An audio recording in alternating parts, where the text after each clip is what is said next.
Whew.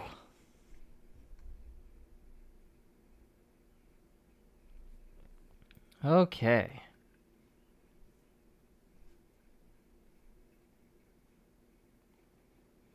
Here we are.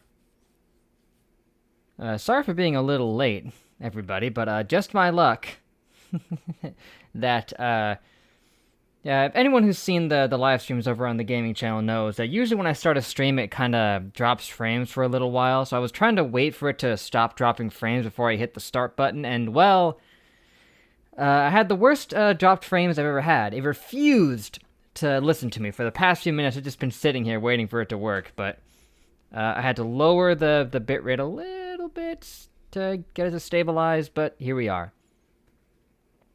So what's up, everybody?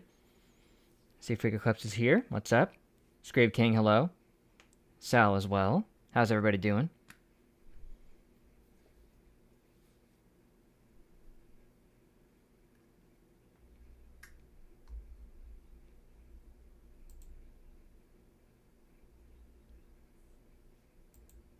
Yeah, we're here for the Monogatari chat stream.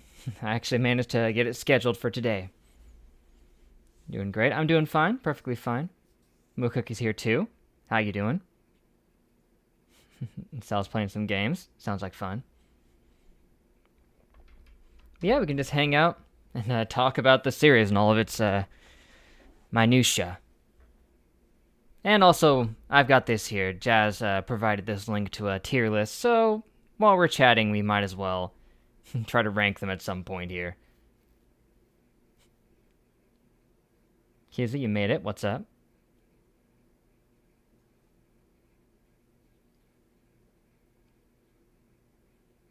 Here for two reasons. One, to make sure nothing goes extremely wrong with the mass amount of people that you don't know, of course. Because you want to hear Monogatari spoilers to see if you should watch it. Smart. Should give you a pretty good idea.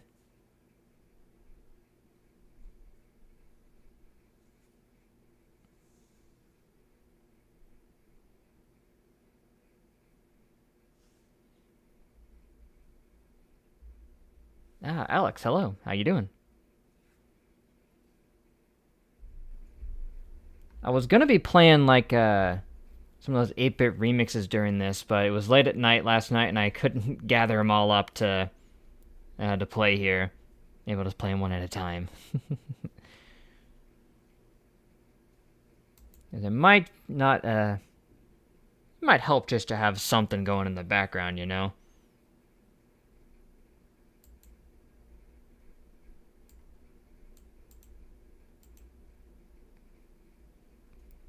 You may rank the characters yourself too. Rank the arcs before. Don't think you have a character tier list, right?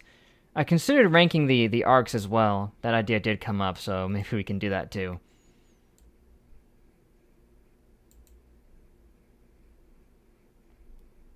I should have thought ahead and just stored all of those songs in the same spot.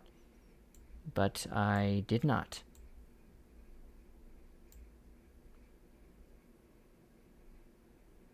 Let me just find one of them and just play that just to start with. Monogatari characters are all S. That's the thing about ranking it that's going to be interesting, is that we pretty much have to just rank them in relative to each other rather than overall, because most of them are so well written anyway.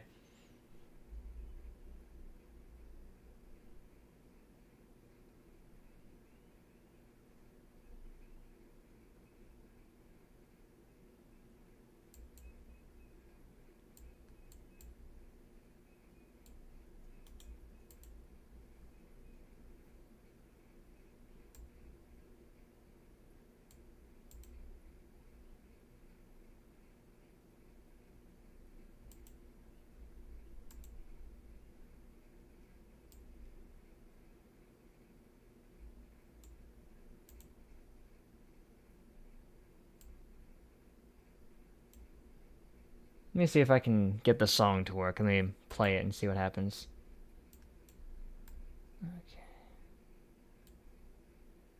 Yeah, it's playing it, but I can't hear it. You guys probably can, though. 1 second.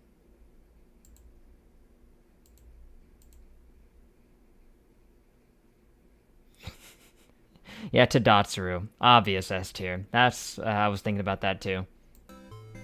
Ah, there we go. There, it works.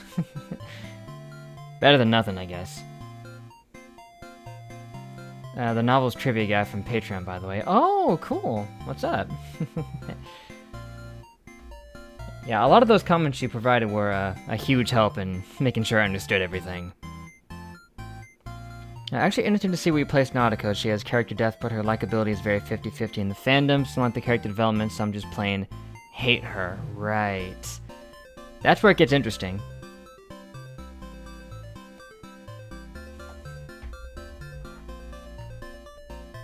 Because ranking them on how they're developed also probably should take into account of how much I personally enjoyed them. This is a subjective tier list, obviously, but... That's the problem with most of these remixes. They're short. They're like a minute and a half. I should have gathered up a list of them. But again, I didn't have time last night. What's the overall ranking on Monogatari?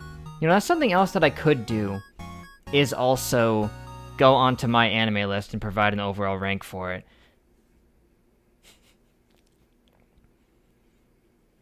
Just like an out of 10. That would be interesting. But overall, it's difficult to quantify.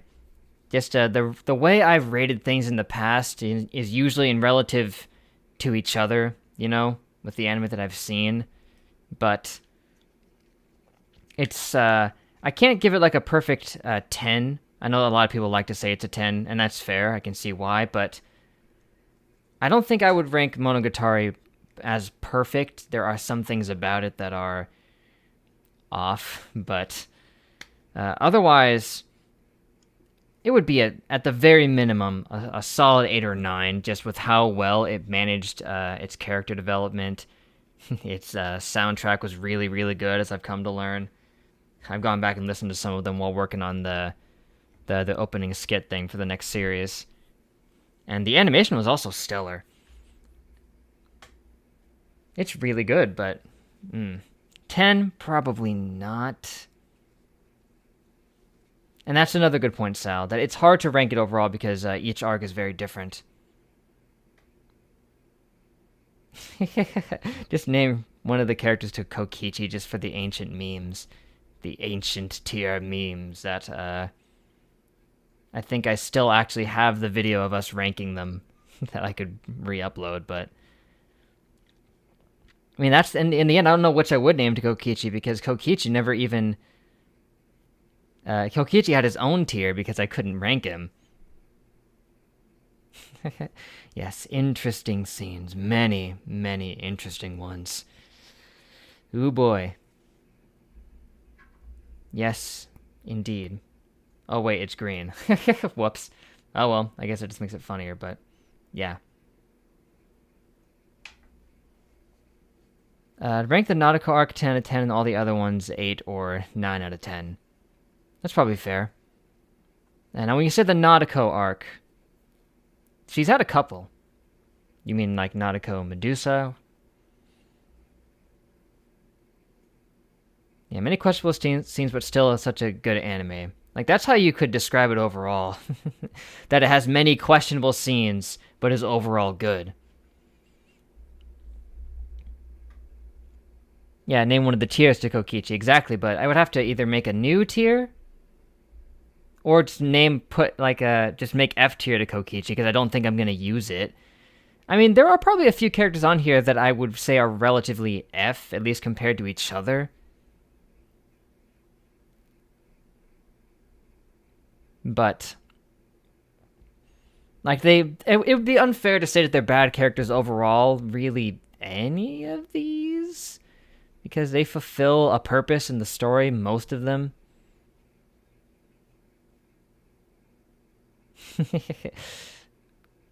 Even Tadatsuru. Like, that'll be a fun one to discuss when I get to him.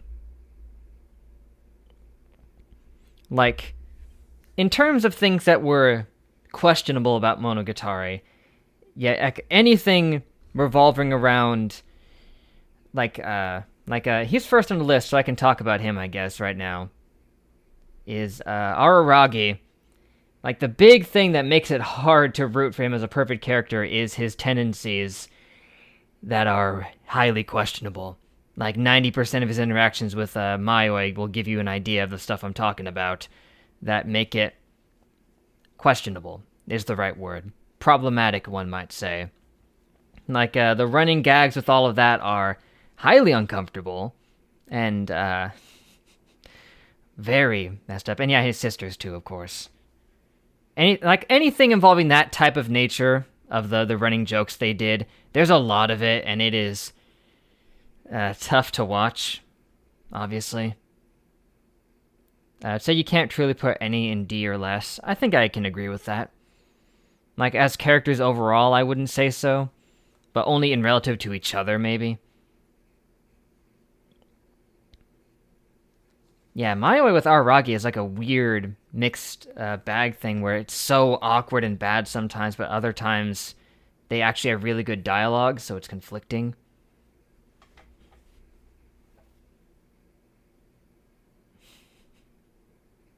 You would put Aruragi and Sisters like a C tier? Yeah, I would probably bump Aruragi down to a C, maybe just with all the downsides of his character. But otherwise, he does have a lot more depth than you might expect just from looking at him.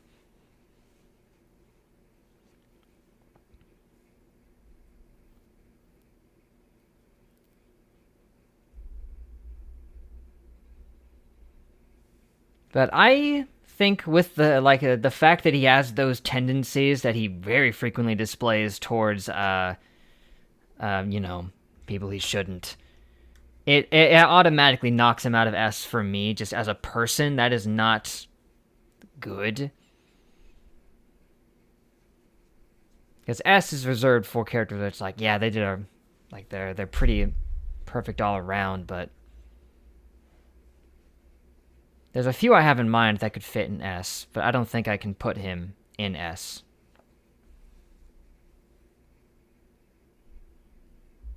Like, I think it at the very least knocks him down to probably a B, maybe.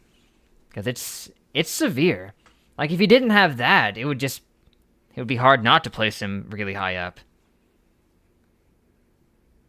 Just because of how nuanced they ended up making him.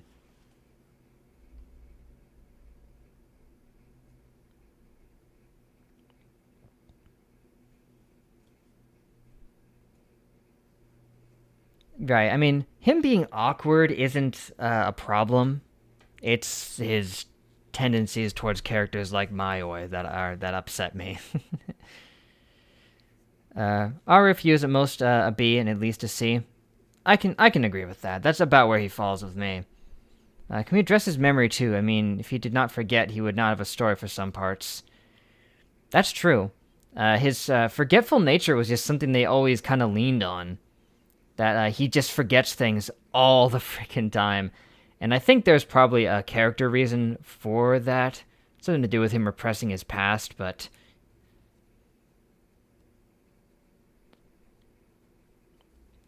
Aaron Indy.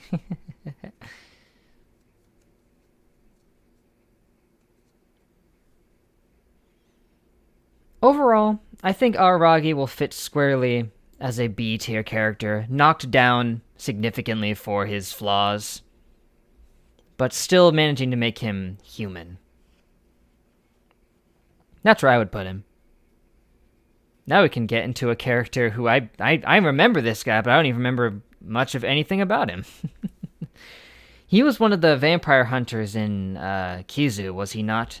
This guy right here?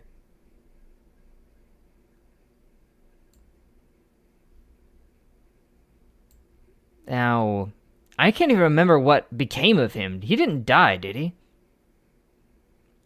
Like, I think only one of them dies, and I don't think it was him. And this is the one who dies, right? Not him? Dramaturgy? Yeah. I don't think he ever shows up again.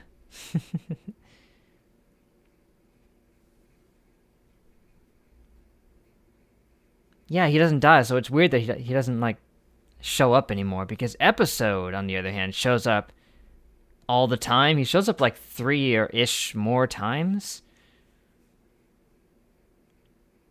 He's the big boy with the blade hands. In terms of established character, he had basically nothing that I can remember. If anybody can refresh my memory... Yeah, it was Guillotine Cutter who died, not him. He does show up more, just not in the anime yet. Right.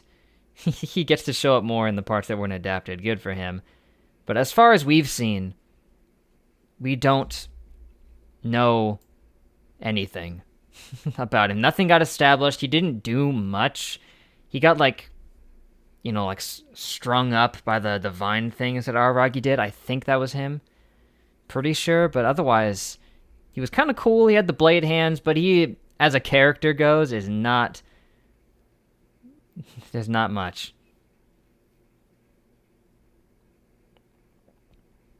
So he's probably...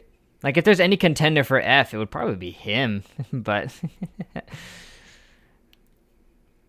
I think for now, I'll set him... the giant tree that was done to Karu. Oh, okay, that wasn't him. So, yeah, even something I thought happened to him didn't happen, did it? Oh, well. I'll set him in E, just because he doesn't have anything. Like, at all.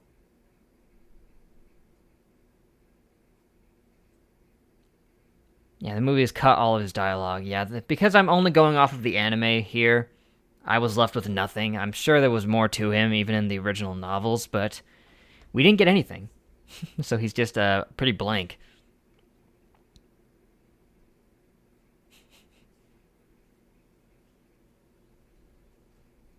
Yeah, he's too unknown.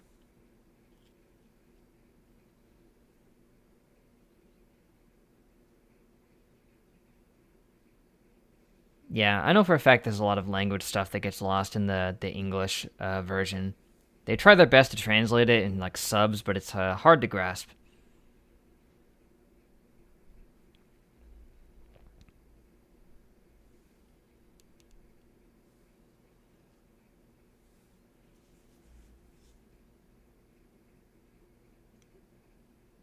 Ah, dang, they say that he was the guy Hanakawa sold her brains off to? Dang, shucks.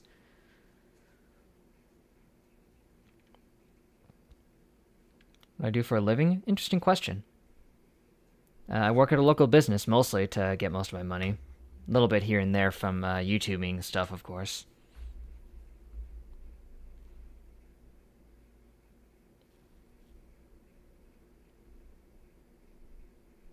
Now, who's next here? Cat Hanakawa? They're a weird one. They're a pretty odd character that's hard to describe because they represent the stress of Hanakawa herself. Her inner turmoils manifested in physical form. She was pretty entertaining most of the time. Although in terms of depth as a character, she's merely representative of the depth of another character, I guess you could say, but...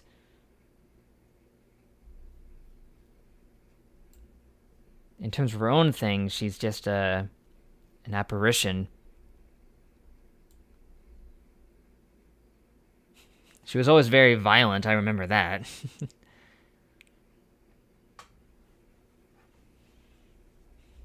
Resulted in some some reactions here and there for sure.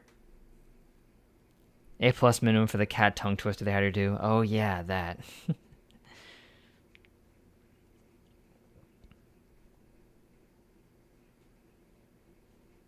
In terms of the depth that she allowed us to see through Hanakawa, and just how entertaining she usually was.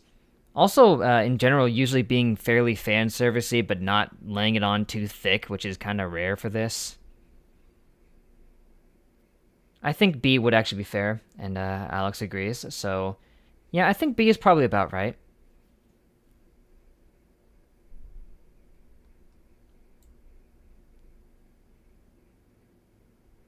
Yeah, B seems to be a pretty common. Even if A+ for the cat tongue twister is a fair viewpoint on that.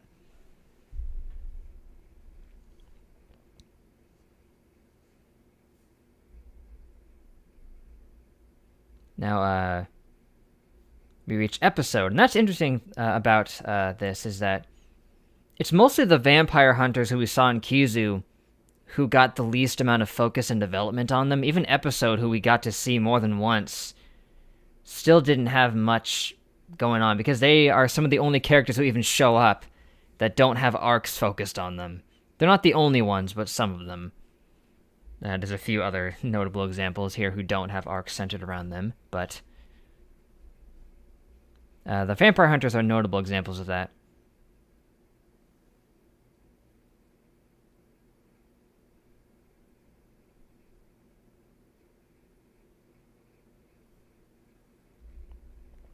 But in terms of episode himself, he gets an edge over the other two because he shows up more than once, but he still didn't do much while he was there, and had very little established in that time.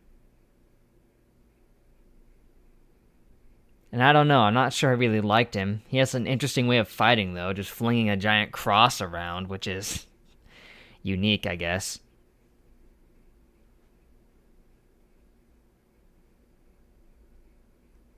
I might put him at more of a C, because he is interesting. He's also unique in that he's the one who's like part vampire, right? Is that him?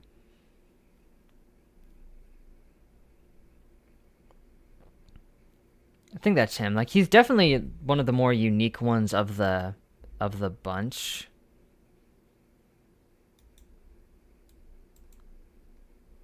So I would say that a C or D is about as good as I can go. Yeah, C might be a little too high. But I'm not sure how many people on this list I would even want to have at C, but...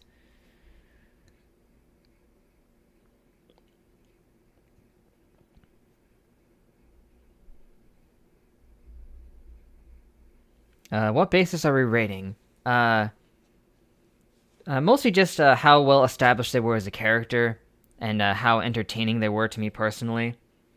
And most importantly, I'm ranking them in relation to each other, rather than just overall.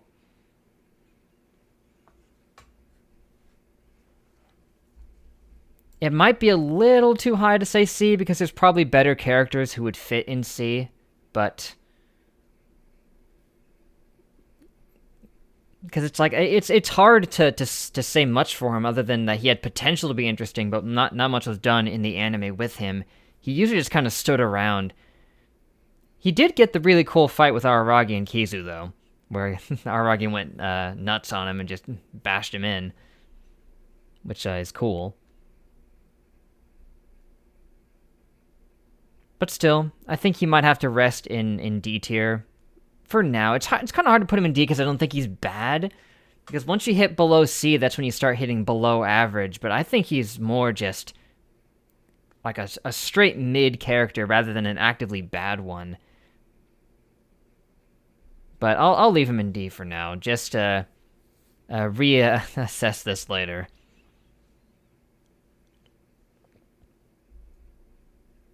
Now, here we go. This should be interesting. She had a lot of focus. Didn't have an arc or anything, obviously, but she showed up frequently. And was a very driving force in the narrative, Gaien. And she was always interesting to have around just because of her nature of knowing everything.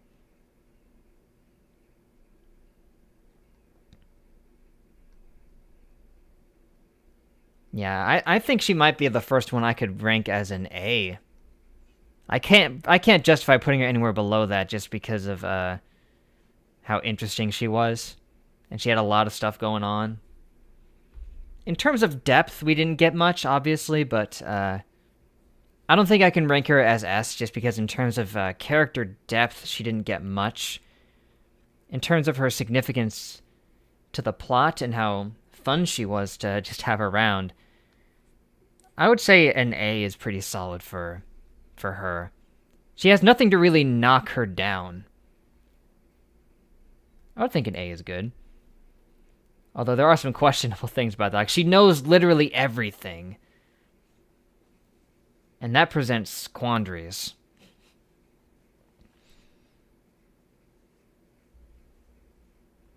Although not really, because knowing everything doesn't mean that she's like omnipotent. Like, just because she knows everything doesn't mean she's capable of acting on it at all times. Which, with more depth, it could make for an interesting character arc centered around. She knows everything but understands barely anything. Fascinating. And here's this guy, Guillotine Cutter, right? Edgiest name in the history of anything ever. And again, not much established, but he has like one powerful character moment. Like, he's got exactly one. In that it was the last thing he ever did. He was the only vampire hunter in Kizu to die, and it's because he gave himself to die. He literally said, "Fine, I'm going to allow you to eat me," to wake Aruragi up to the situation. He's probably the only one of the three who actually does anything, like, worth talking about, which might bump him up. I would definitely say he's not E, because unlike Dramaturgy, who does literally nothing of importance at all outside of fighting Aruragi a few times, he actually does have a character moment where he was willing to give up his own life and die for the sake of this, which is commendable. He's like, "Oh, if it'll defeat you to have me die and be eaten, then fine, do it." And he literally trusted her enough to go through with that, which is fascinating from a character point of view. I can't put him in E, just for that fact alone. Is it enough to put him at C? Probably not. Probably not, but I think he's like a D+, just for that fact that he actually does something that motivates his character. Their names are filmmaking terms. Are they? Maybe D, I don't think he's C. Yeah, I don't think he can be justified in C. I think he's like a D+, you know? He carries a Bible with him. I know episode is a filmmaking term, and I know I'd heard of dramaturgy referred to it. I forget what it means. But where the heck does Guillotine Cutter come in? Yeah, you gotta hand it to Guillotine Cutter. He's a real one. The guy was dedicated to his vampire hunting cause. Like, it's a shame that he did die, though. I think he could have been interesting to have around. Oh well.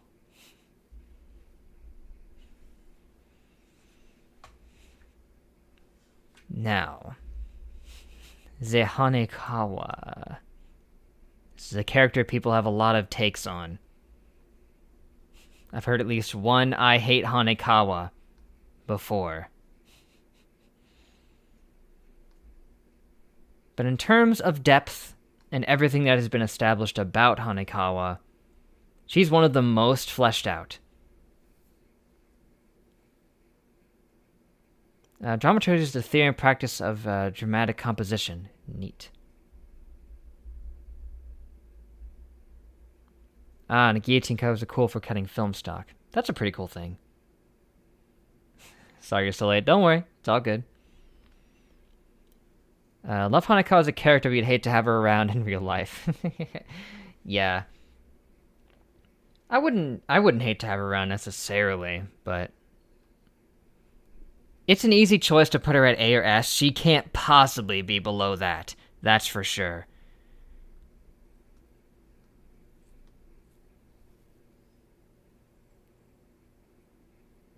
And it's true, she has some of the most solid arcs around.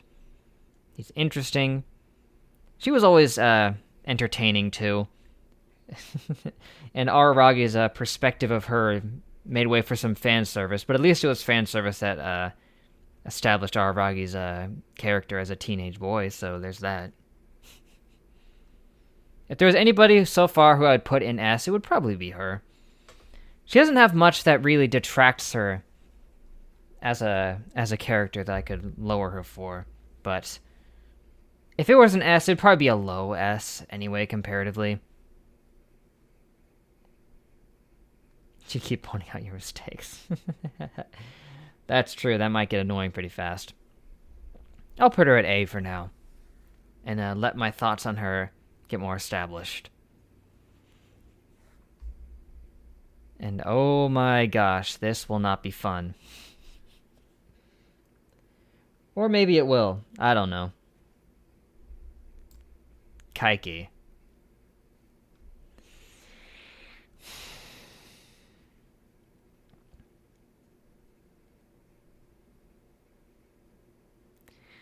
Kaiki is one of the most complicated characters around. I can see why it's just all S across the board. Best girl. Easily number one in many people's eyes. And there's a lot to discuss about him. He's one of the most fun to talk about.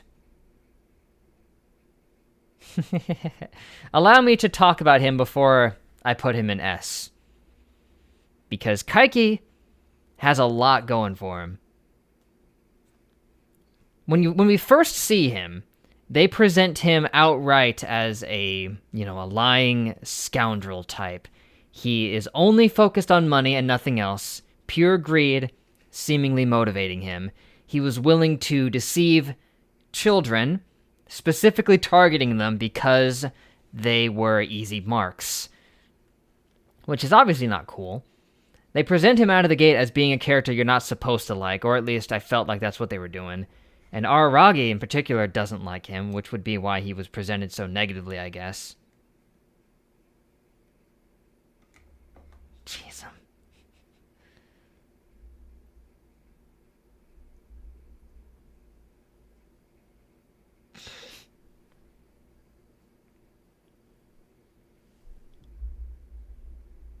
Yeah, bots. They're gonna be here. Everyone ignore them. What was I saying? Oh, yeah. That, Aruragi doesn't like him, and that's why it made it seem like we're not supposed to like him. Sorry for being slow. Don't worry about it. I was quickly coming to say that you enjoyed the Monogatari reactions a lot, even though you almost never commented. Well, thank you. I appreciate that. Just you watching and enjoying is enough for me. It means a lot.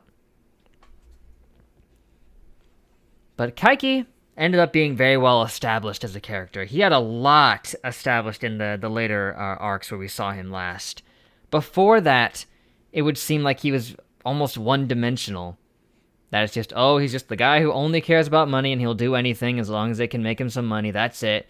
But when there was more established about him, he ended up being really interesting.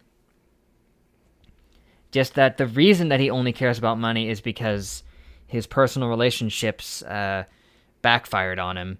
He lost people he cared about, and money is uncomplicated. It's something you can easily strive for without much getting in your way, so that's why he went after it.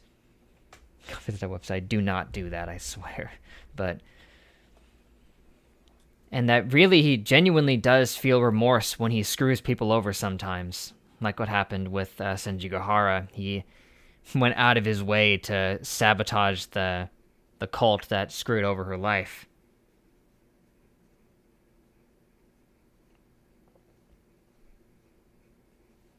Yeah, all the stuff post-Nisei really fleshed him out. Like, if all the stuff that we saw post-Nisei with him didn't happen, I would rank him real low. Just because I had an amazing amount of contempt for him. Just because greed is bad, for one thing, and he's specifically targeting impressionable middle schoolers made him look real bad. And that's still something that hurts him as a person, that he still is doing that, and he just tries to validate it by saying that they're easy marks and all.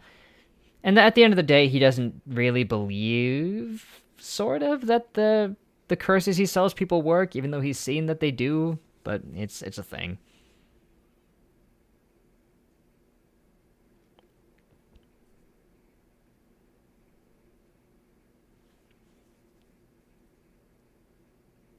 But just in terms of how nuanced he is, he's one of the most nuanced out of all of them. He has a lot of complex motivations and that he does act outside of what was his established character a lot.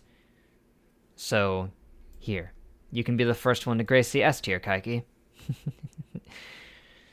Even though I would probably personally maybe knock him down a little lower just because he's still caused a lot of problems. At least he does often go back and clean them up, usually. But like it's hard for me because he does still target, the middle schoolers and all that, which is still not really cool. Even if he thinks it's harmless, it ended up not being that way. But you know what? Honestly, at the end of the day, at least he got comeuppance for that one. He got bashed in the head by that one kid for doing that. So in the end, I think that neutralizes it. He got comeuppance for it. It didn't kill him, but I'm sure he had to spend a while in a hospital recovering from that.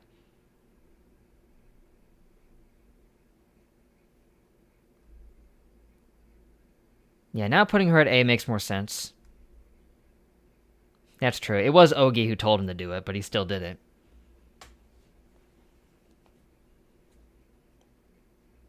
It's a rare case of karma actually showing up and taking effect.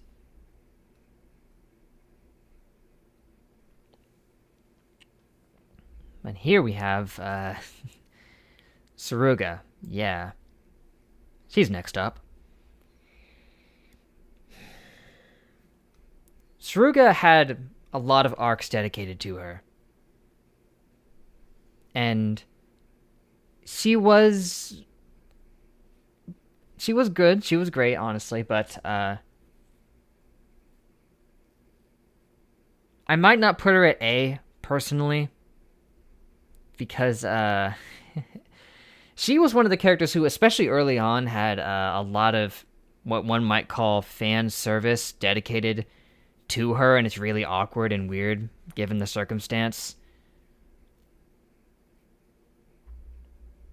Least interesting out of all of them. You might be right that out of all of them, she actually is the least interesting, but she is still funny and energetic. But there are some things that held it back.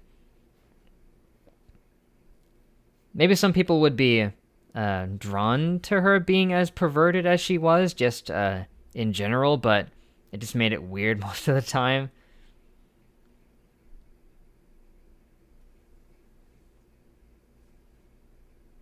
So if there were anybody to put in C first, I'd probably put her in it.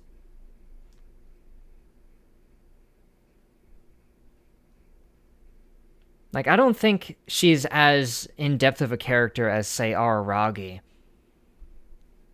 So she might be a solid C, Got a lot of good qualities, had some good arcs, and Hana I didn't even think was that bad of an arc, maybe. It did have some good things to it, but it was less her arc and more so person we'll get to later. I want to say low B. Yeah, it's honestly either a low B or a high C with me. Oh, hey, Jazz. Welcome. Missed 48 minutes? Don't worry about it. We spent a little bit of that time just setting things up. But hey, you're here now. Yeah, Aruragi B. I explained that one pretty in-depth before, but it's complicated. Mostly for me personally, just because of some of his negative qualities really knock him down, but that's true. There were frame drops for like 10 minutes, but oh yeah, I remember that. When she gave her the love advice while on top of her. That was a powerful moment. One of the crowning ones of her character, probably, actually, but I think C+ is probably still fair. At best, B-. Now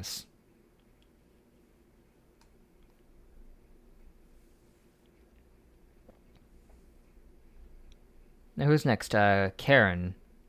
Karen.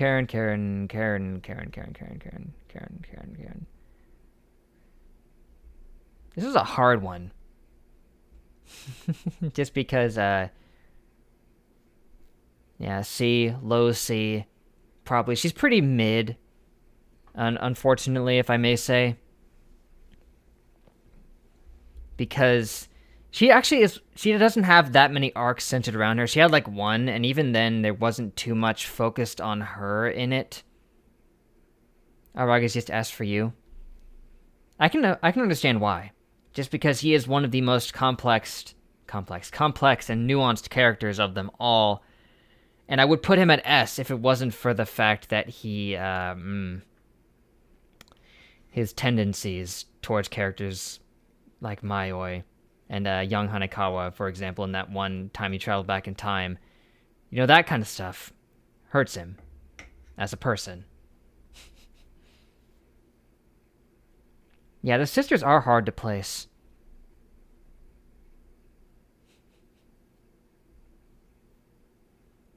Oh yeah, toothbrush is S tier.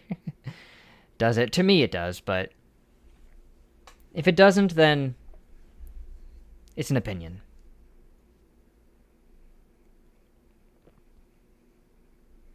It's a complex matter, really.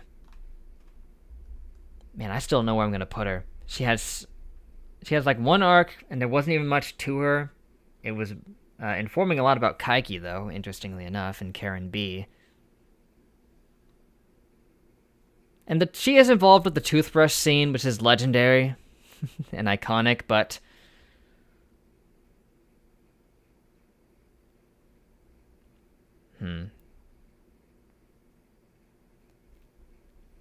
yeah, if you want to reason it out like that, Jazz. And it's true that he does hate that, which can help redeem it a little bit, but it's hard for me. Where'd she go? Did I put her behind A? No, where'd she... I wasn't looking for a second. I was holding it and then it vanished.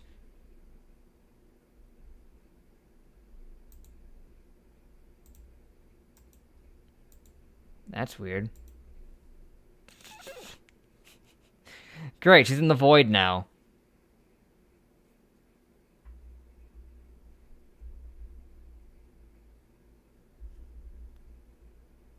Or maybe I'm just missing her. Great. Yeah, she got impatient about me trying to rank her and she just vanished. Look at that, seriously, where'd she go? Somebody scan back and tell me what happened. What happened? Somebody scan back. I'm gonna scan back myself and see. Hold on. When was I last holding her? Right there.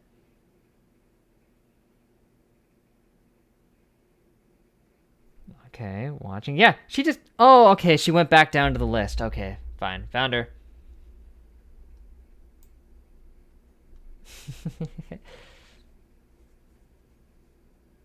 I think you wouldn't rate them according to their morals or likability, but their complexity and usage for the story. Right. I mean, if we were ranking exclusively on that, then Aruragi would be S. But for whatever reason, I wanted this to be more subjective than that. Don't know why. Alright. Before I lose her again, I'll put her in C, just while I think about her more.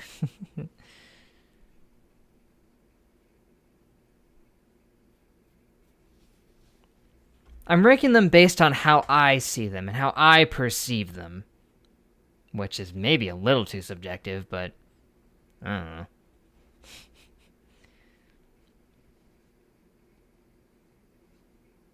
Like Karen a lot? Yeah, I don't dislike her, really.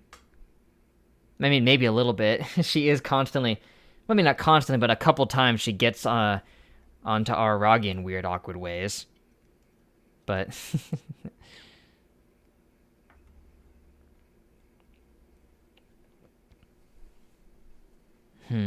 That's a good point there, Jazz, about Guyan. Although she knows everything, so she knew that wouldn't happen, even if she was fine with it, but I don't know.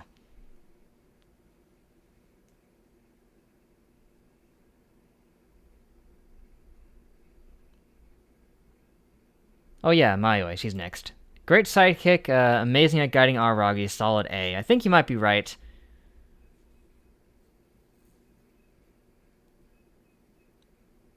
She can't predict the future. But I thought she knew everything. I don't know how it works. It's weird.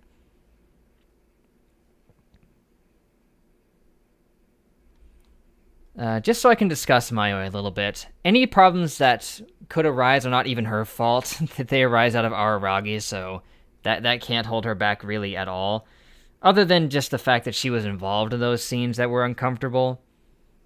It doesn't hurt her character, so I can't take that into account.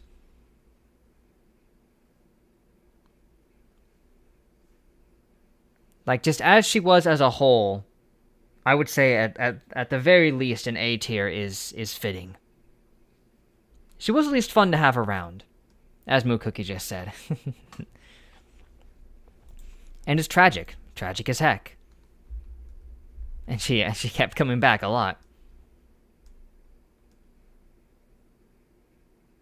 Do we factor in adult Mayoi? Probably? But I don't think it really changes much. And yeah, she is oddly one of the most mature ones most of the time.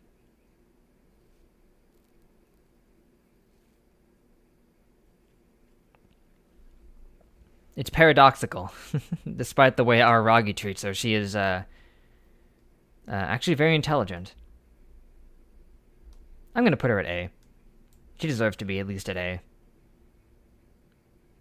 I could even settle for F because there's not too much that holds her back, really, so I'll just set her there for now.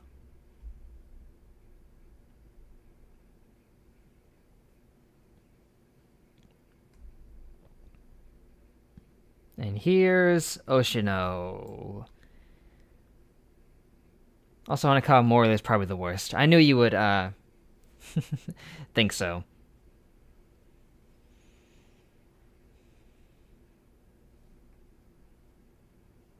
I mean, yeah, it's certainly iconic, alright.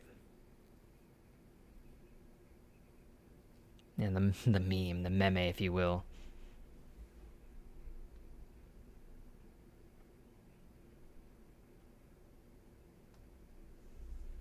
I mean, you're not wrong. I've heard you describe the things you don't like about her before.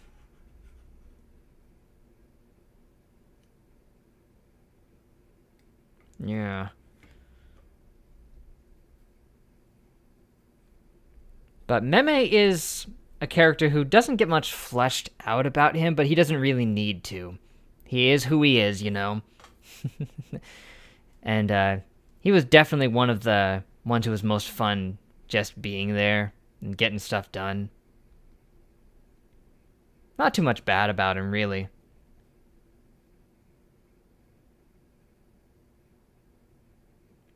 Yeah, I would put them at the same level. There's not much to really even for me to analyze about him. He was just a pretty solid character all the way through.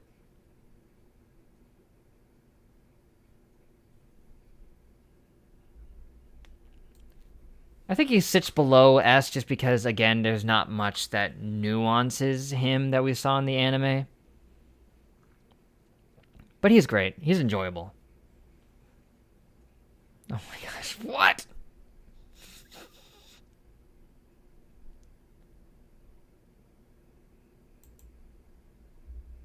What kind of audience do you think this is? Yeah, like the chill vibe he always has. That's true. He's one of the most chill ones around. That much is for sure. Oh boy. I don't even need to analyze any of this to know where she should go. Like, I'm not going to say one word. I'm just going to put you right there and then talk about her. I think she's S tier, personally. She was one of the most mysterious, fascinating, and fun to discuss characters throughout the entire run, in my opinion. And in the end, just her existence further fleshed out both her and Aruragi simultaneously, just for her very existence. Like, her being there would be enough for me to almost want to put Aruragi up a tier just because of how much she helps flesh him out.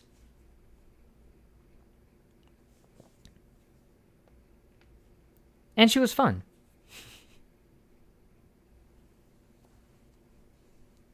I can't think of any reason to knock her out too much other than her... I mean, you could argue her morality is fairly gray at times. Given that she did just send a middle schooler out on a murder rampage against Kaiki, but... And she has done a couple other things, but... I think if I want to really think about it. Yeah, she did cause somebody to hurt Kaiki. At least he didn't die, but... Yeah, maybe you gotta take a few points away. But... Yeah, she did not personally hurt Kaiki. All she did was say, hey, you know that guy who ruined your life? I can tell you where to find him. She knew it would happen, but... And yeah, she drives the story so well, too.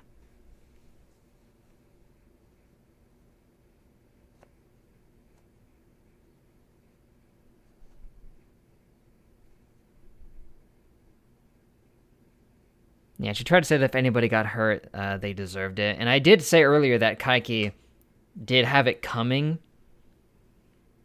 but that's a bit more gray. Maybe he died and turned into a ghost. I don't know if it's been confirmed that he's alive. I'm pretty sure he's alive. I thought that they confirmed that, but... Yeah. I mean, the whole mystery of her, like, oh, is she the darkness? Is she not? I think was handled really well. Like, they make you think that she's the darkness, but it's just because she wanted you to think that, which I thought was a really cool idea. That we thought that because we were supposed to. Not in like a cheap way where it's like, oh no, she just ended up being similar to the darkness, but she did intentionally try to pretend to be it. Which worked really well.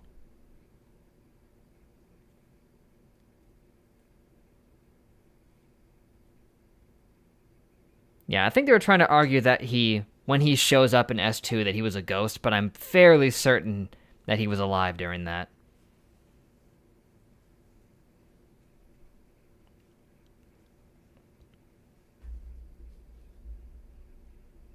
Oh well. Anyway. And... Hana Monogatari time. Her. I actually liked what they managed to do with her in that short amount of time that she was there.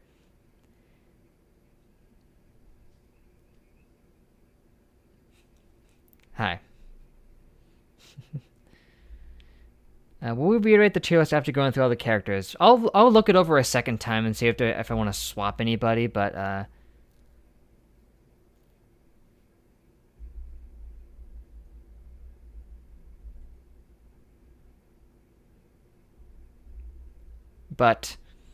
like she was one of the most tragic ones they tried to set up, you know? Just that her life just collapsed from underneath her, and then she ended up taking her own life, which is awful. So bad.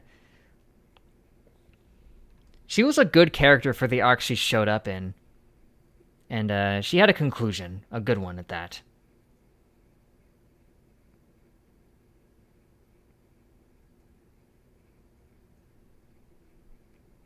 Yeah, that she was a ghost and she didn't even know it. I didn't think the arc was awful. It was probably one of the weaker ones, but I enjoyed some things about it. It would be impossible for me to say that she deserves to be in the same tier as this guy. Just because, again, she actually had stuff established about her.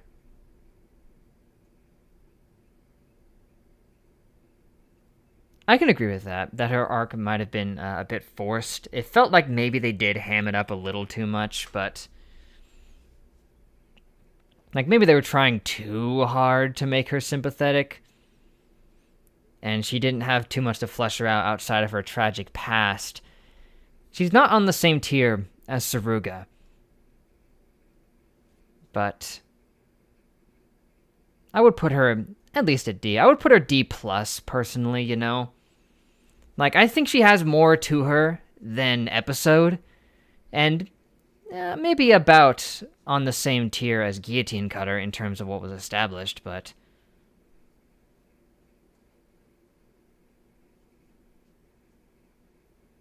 because there was there was that too. If you enjoy that kind of scene, well, she gave you that.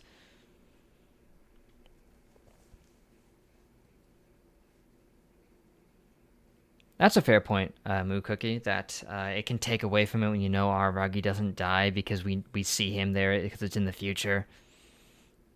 But it does set up Ogi being a boy in there as well. So it gives us that little tidbit.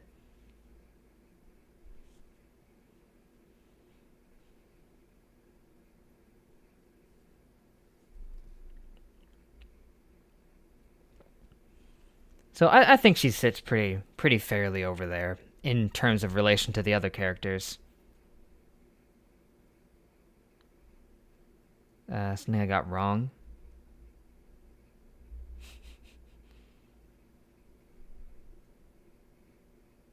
Yeah, I think it was a placement thing that Hana probably shouldn't have been put where it was if they didn't want to spoil things, but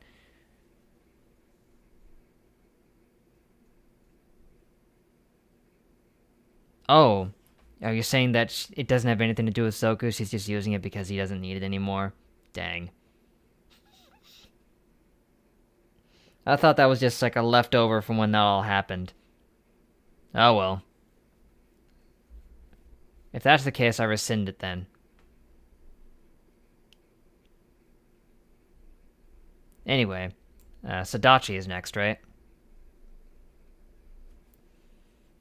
She had multiple arcs in a straight row, all centered around her, trying to establish her as a character.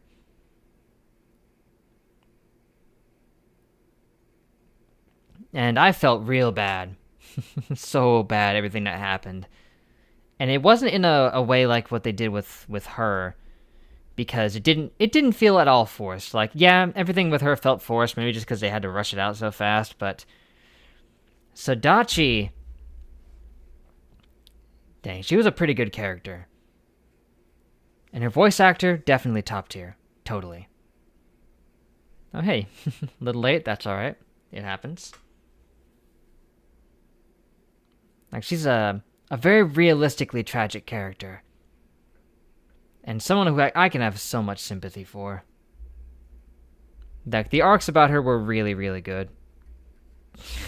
Gosh.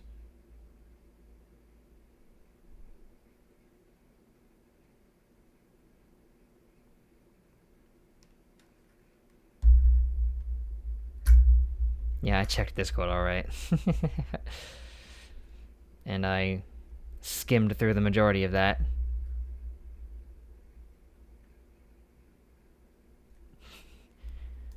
And that Simpsons meme is pretty good. Do it for her, cross out yourself. That's pretty good. Sadachi is going to be hard for me, because I think she's a dang good character that I would put at least A+, or even S, just because of how great her arcs were, and how well played her mysterious past was.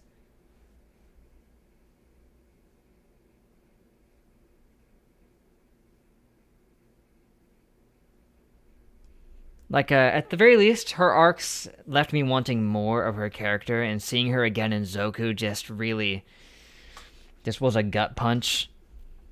I could put her right at S, man. Just, she was a surprise hit in terms of how much they managed to establish with her in such a great fashion.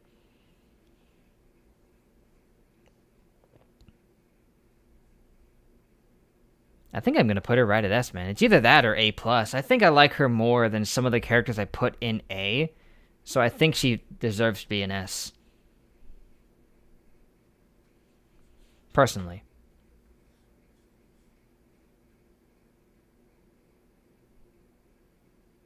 A new Bake Blu-ray is coming out. Fascinating. There's a lot of good characters coming up. I don't think I'm going to put all of these in S, mind you. I'm definitely not, but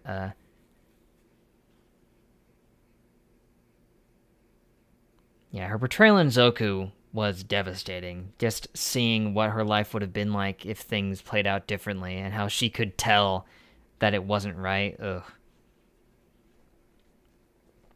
I gotta put her in S personally, but now we get this guy. Seishiru? Something like that? I always have trouble remembering his name. He was actually pretty cool, you know?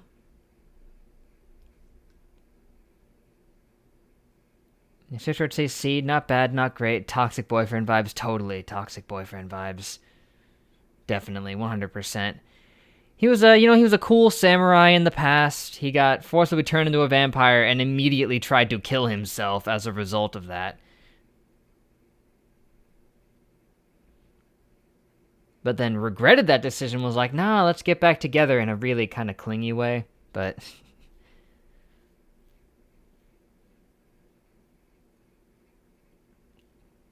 yeah, it's hard to put him anywhere. He's either a C or a D with me, you know?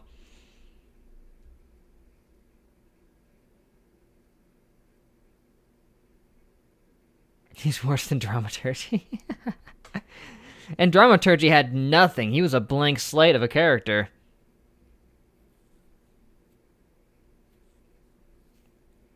I keep thinking I want to put him in C, but I don't think he deserves a C. He wasn't as nuanced. He was just kind of cool. But other than that, he didn't do much. I can't put him higher than that. Yeah, I've heard the dramaturgy in the novels, even in the originals of them, he got fleshed out a whole lot more. We just didn't get anything in the anime. Yeah, the guy's kind of a dip, let's be honest. He's not good at thinking things through.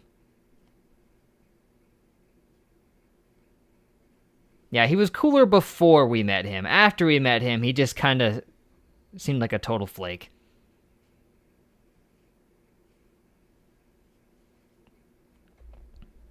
I'd even put him in E. You know, I think that might actually be fair to throw him in E, just because now that I think about it, like, there were things about him, but they didn't really resonate or lead to anything. I think I like Guillotine Cutter more than him, so I'm going to put him in E. Here, you can sit with Dramaturgy. Like, just, yeah, he just wasn't super great. He fulfilled his role, and it led to more stuff with Shinobu, more so than himself, but, eh.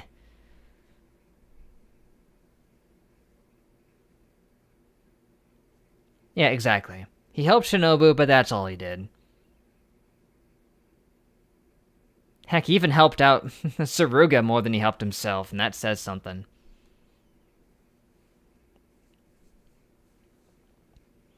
Alright. Here's where we get the war happening here. Nadeko. She is really interesting. Here's where we get controversial with her. She has a lot happening in her arcs. A lot of it. It's either you love her or hate her with everything that goes on with her. But a lot of her problems are self-inflicted, is what's weird.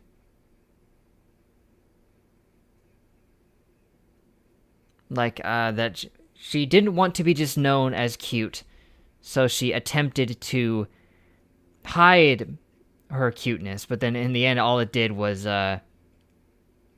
make that all she had.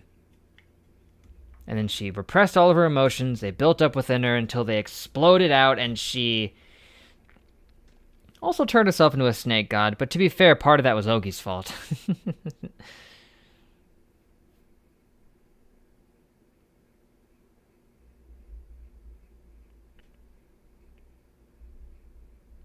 She has a lot of self-loathing, and I can have sympathy for that problem.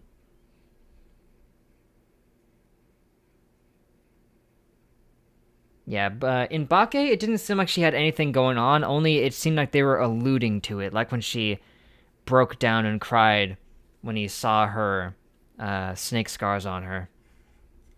I knew there was something there. I thought there'd be something more to it than there actually was, but there was definitely still something there. And in the end, she did lead to one of the best arcs for Kaiki, so just being connected to that, I'm not going to put her in S, ignore that. That gives her a few points. Just, if not for her arc with Kaiki, he would not be S, in my opinion. Like, everything that happened in that arc elevated him massively with me, but... yeah, her having no character in Baki was on purpose. She was obscuring it. Intentionally. Yes, her tunnel vision is all too common in teenagers. I don't think she's a bad character by any stretch at all, really. She's just got some mental problems, and there's at least the good side to that she is recovering. She's learning about her mistakes, actually avoiding Aruragi because she knows how toxic her feelings for him are. And I can respect that. And she's actually, learning to embrace the things she actually likes and is good at, and pursuing that field instead of trying to bury it within. Frames? Maybe. I think we might have dropped some, but I think she's good.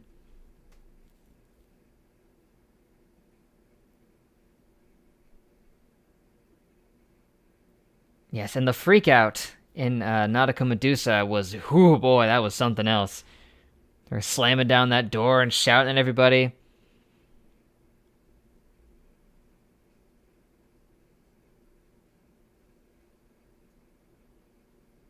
Yeah, and we can actually even read her actual manga, too. They actually published it.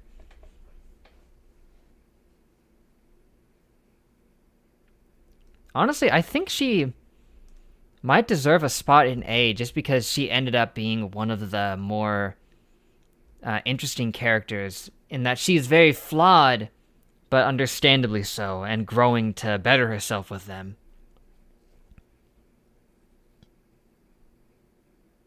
I think she deserves A, personally. Either that or a high B. She's either one of the highest in B tier, or one of the lower in A tier. That's the problem with me ranking things. Sometimes I feel like I should put them in the middle somewhere, but that's hard to do.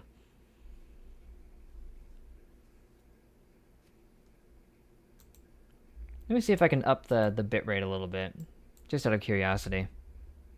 I mean, we've been going for more than an hour. Yeah, it looks like it's holding stable.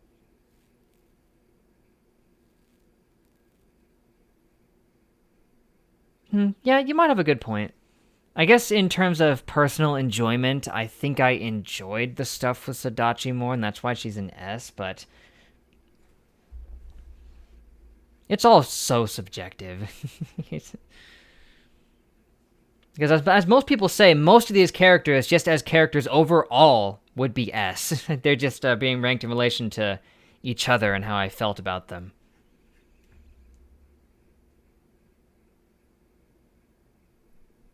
I think you might be right in putting Guyan down. I think I like a lot of the characters in A more than I like her. I think she might be more of a B, but I'll reassess that when I'm done. But Senjugahara. She's interesting. Like I say about a lot of them, but saying that she deserves to be in straight S tier is not far off the mark. But she's definitely an easy A. Putting her less than that wouldn't be fair.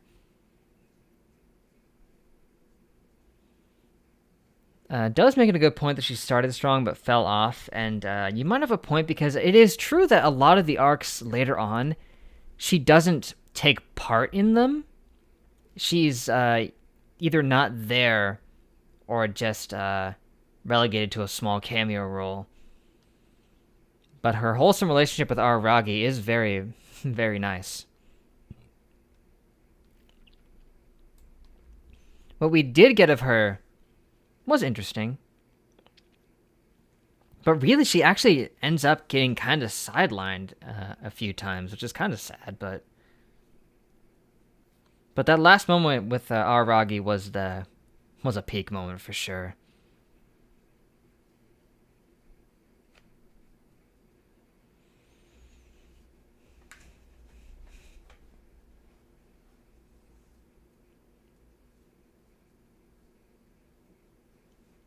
Yeah, just the fact that she kind of tapers off kind of hurts her role in the series overall, but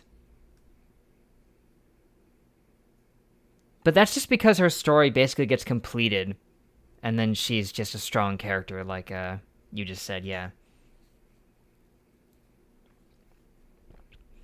She's a rare case of a character who reached her conclusions as a character and just was finished early on, which it's not a bad thing at all. It's just compared to everybody else who got so drawn out, it makes her stand out.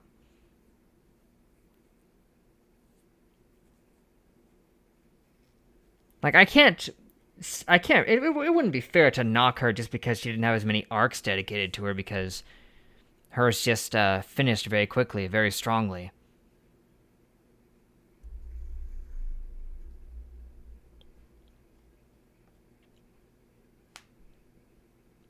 Like, putting her below A would definitely be criminal. That's true. Hanakawa also did finish hers pretty early on. She had a lot more arcs dedicated to her early on, too, but still.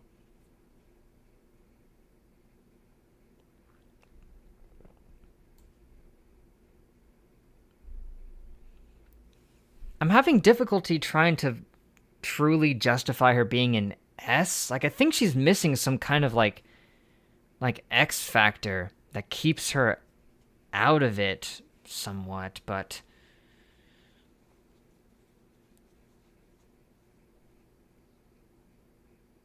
what you said before about Ogi's first line and Aragi's last line, I think I missed that.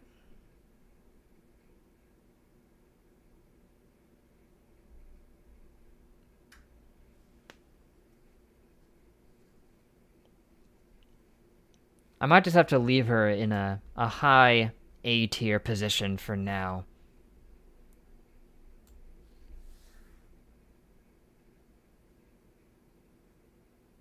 Yeah, true. In terms of memorable moments, she is kind of low on them later on. But there's nothing wrong with suggesting that she should be S. I'm not against that idea.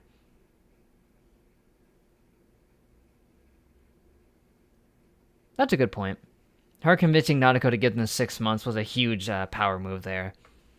And then her working with Kaiki to try to deal with that problem also was really good. I mean, that would be enough to justify being an S, but... And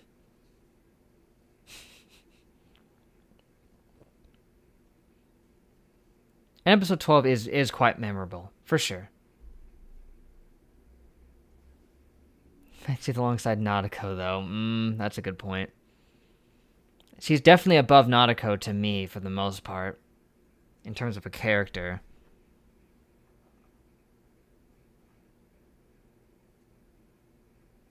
It's hard. I'm reaching a problem with that. I might just have to move on and reassess.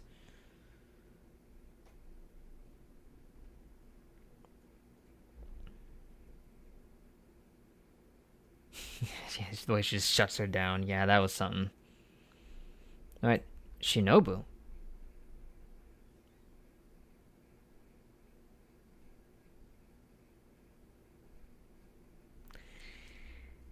Shinobu was there the whole friggin' time, obviously, so she had a lot going for her.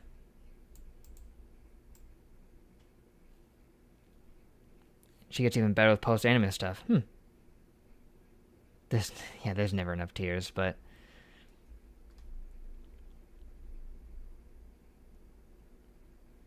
Yeah, Shinobu was cool. And even any moments where it seemed like they could have been awkward, they actually still played it very subdued. Like, what I had more of a problem when I was watching it versus later was the bath scene with Aruragi. was only after I saw it and people pointed out that they actually did handle that scene pretty well in a non-fan servicey way. They could have hammed it up way more in that regard. So that would be one of the only things holding it back, and they still played it pretty well.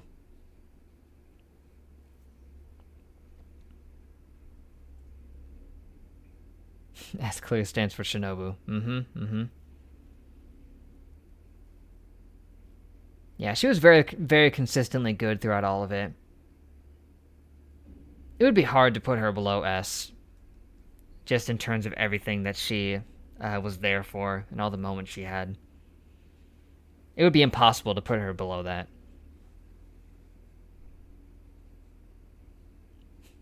Even just in terms of how good a lot of these characters are, the majority of them still ended up in A or S tier. Yeah.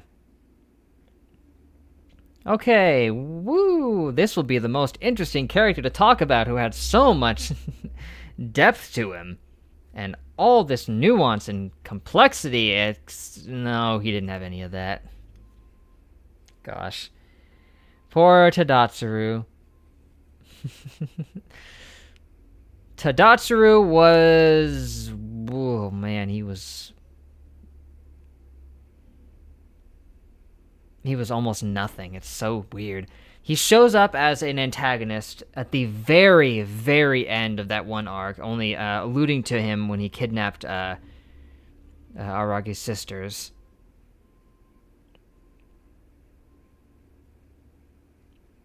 And the only thing he presents is an interesting perspective on Gaian, in that he realized that his entire life was a frickin' lie, and he just got puppeteered into dying so that he could go to hell to bring Aruragi back to life. Literally, the only reason he died was so that he could bring Aruragi back. It would be contrived were it not done by Gaian. The man was forced to play a game he never wanted to be a part of, and he's just like, well, shoot. Literally, his entire life was only to be a plot device, and he acknowledges that. Just that fun interaction almost would be enough to keep him out of F, but...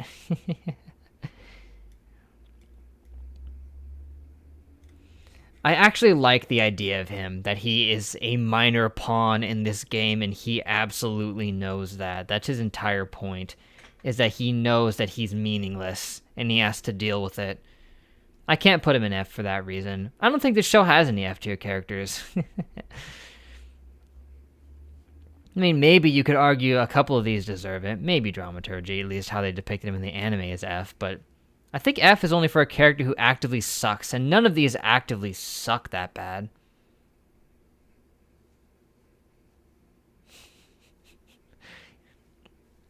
He's the closest to actively sucking, and the fact that he is aware that he sucks actually makes him better. And he does have Dio's voice actor, so that definitely helps him there too. Major points, major props. Yes. The fact that he's aware of how meaningless his life was and just he has no choice but to play that part. It works. It's a very meta character, you know.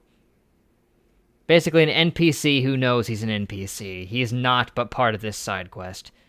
I mean, it's not technically a side quest, it's more of a main quest, but you get it.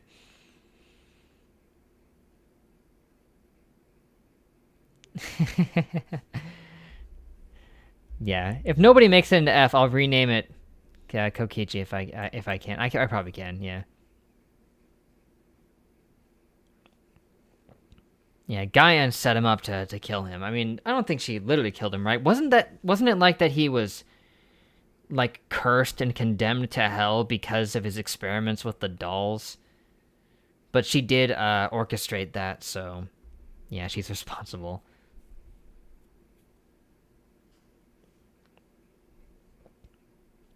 Ononoki didn't kill him. That was a fake.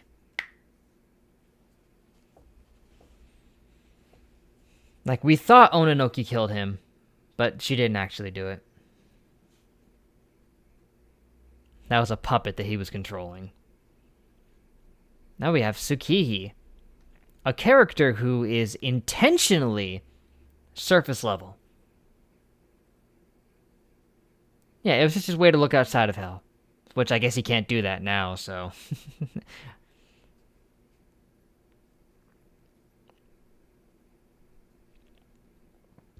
Yeah, as was established in Zoku, she intentionally is very much what you see is what you get. That she understands her life, she knows who she is, she doesn't have any regrets or any inner turmoil. She's just Tsukiji. It makes it kind of hard, but to rank her, but because even despite her being vanilla on purpose, she's not middle of the road. And she does have the really memorable scene of getting blown in half by Ononoki and having Aruragi turn into a wild beast for 10 seconds, but and her conversations were definitely really good. And so was her opening. I think she gets less weird fanservice-y stuff than Karen did too, which I think is a plus side, but I think she is fittingly one of the only other characters I would put in B just because it's fairly vacant. I mean, C is equally as vacant, I guess, but... And yes, it is ironic that she's the most normal one despite being a literal phoenix apparition.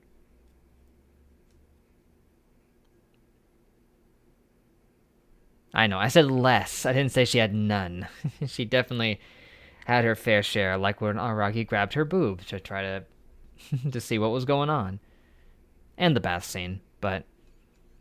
Okay, maybe she didn't have less by a wide stretch, but by my recollection she did, but... Maybe I'm not remembering right, but... Also, yeah, she did have that yandere angle to her that was there a couple times, which... It's kind of weird now that I think about it. Oh well, I'm putting her in B. Fight me.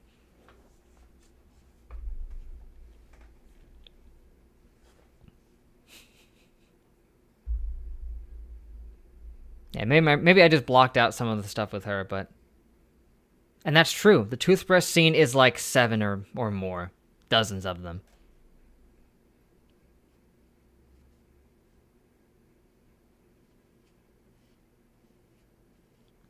Oh yeah, Yozuru. The character who throughout the whole series, I never managed to remember her name even once. I had to look it up every single time, but...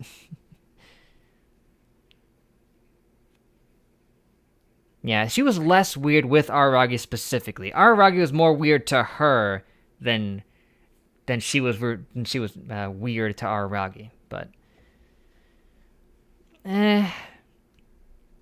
honestly, yeah, I don't think I can't even analyze too much about her.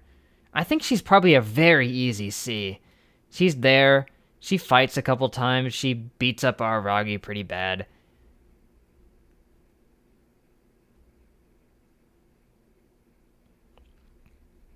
She had a few moments. I think she is the C-est tier character in this entire thing, though, probably.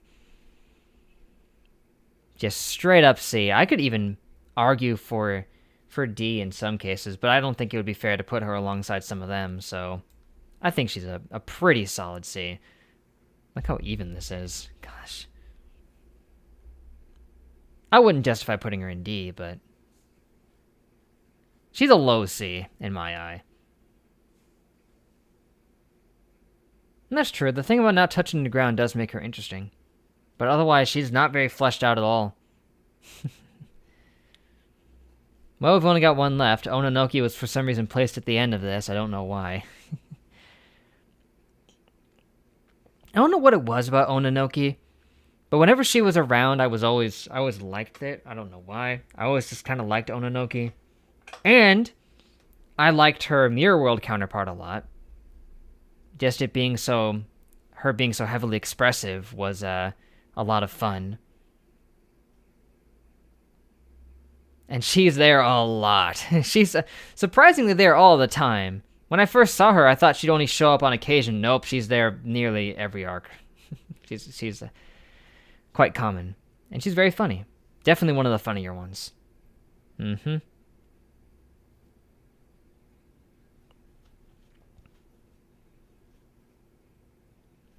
Like, in terms of actually being a character, she's not really S, you know?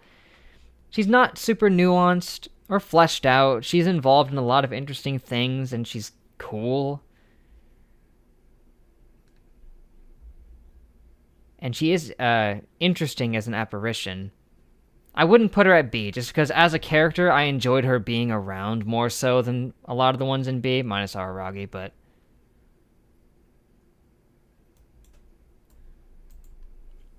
To me,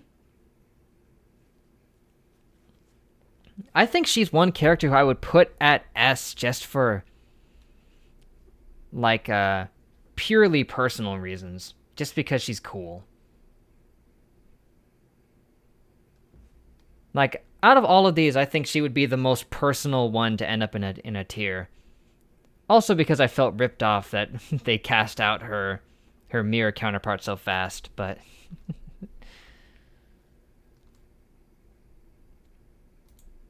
This is the most, like, arguable S probably. No. It is the most arguable S of all time, but it's there anyway. In my personal opinion, I think she was one of the funnest characters.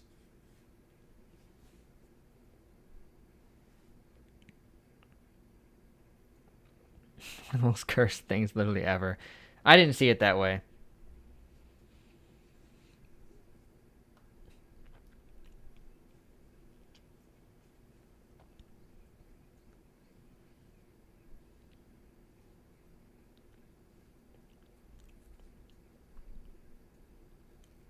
Personally favorite out of all of them. That's... For whatever reason, what comes to mind is Ononoki. I literally can't explain why. Like, that X factor that Senjugahara was missing, I think all of it went straight to Ononoki for some reason. But... I know you get... It's fair to give her a B. Outside of my weird personal bias that doesn't make any sense, a B would probably be more fair, but... I can't, like, she's what sticks out to me, but I'm not sure I would say she's the best character. She's not the best character. She isn't, but she's the one that stands out.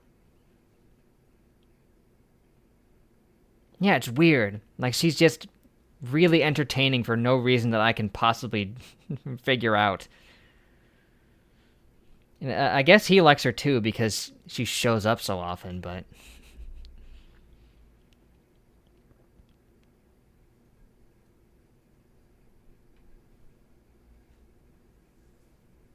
Yeah, the contrast between expressive actions and personality and deadpan face.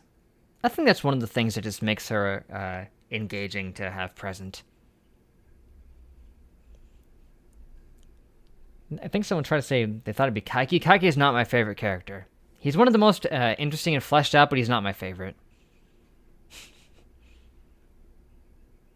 Yes, he's the best wingman.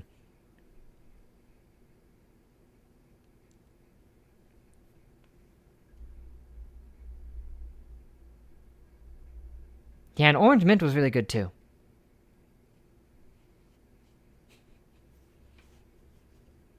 Yeah, she had some of the funnier moments, Ononoki, definitely. And hey, not too much in the way of weird fan service either, so... Again, I consider that a plus. Not too much. I think a few moments definitely come to mind, obviously, but not too much.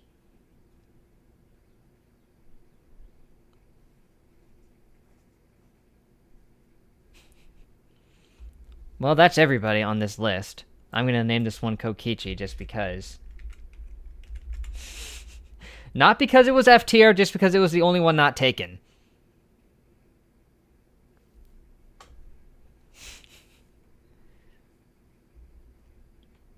Now I'll pull up a picture of him and put it over there. Again, not because it was F tier.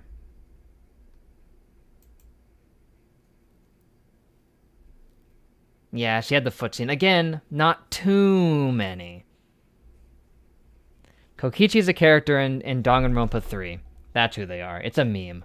It has nothing to do with this at all, but...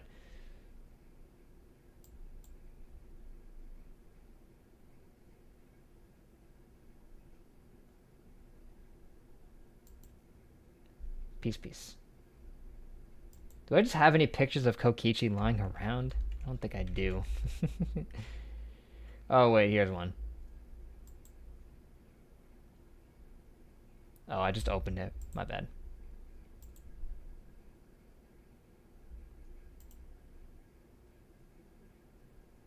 Just so you can see him, here he is.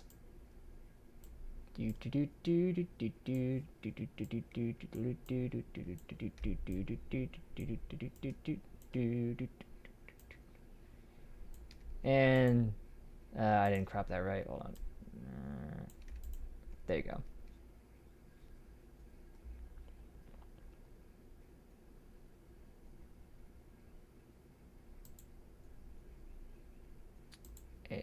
Hold on. And the skirt flipping scene. Yes, exactly.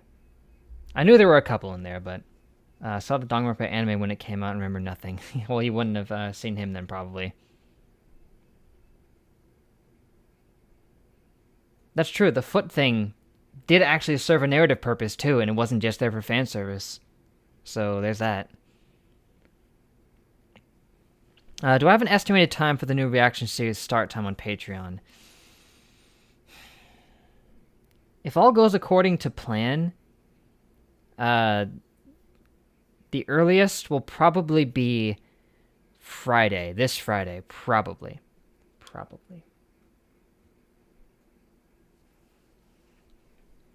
Because what I need to do, for one thing, is finish the opening skit, the Monogatari themed one, which I did a lot of that yesterday, most of it.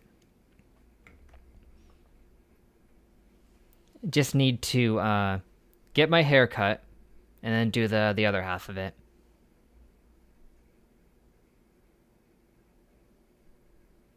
Oh, the only nipple we saw was Ogi's. Really? Because in her silhouette. I guess that counts. Is what you have in the thumbnail the Bake Blu-ray? Technically, it's supposed to be the DVD, but funny story, it's not actually the Bake DVD because I couldn't get my hands on one because they're stupidly expensive. Instead, I took a different DVD and photoshopped the cover onto it.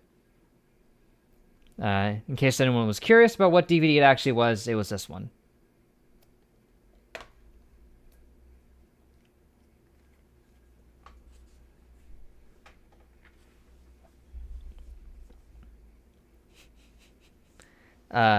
I decided to go with that holding the DVD cover thing because it's an obscure reference that nobody here is probably gonna get. In the previous time I did an anime related stream, I took an old image of me holding up the Mario 3D All Stars collection, and then photoshopped just a blue background with my anime list over it. So I referenced it by doing that. But nobody was going to notice by looking at it. Yeah, total retro stuff. When it came to what DVD to pick, I was like, I gotta go with Beautiful Joe.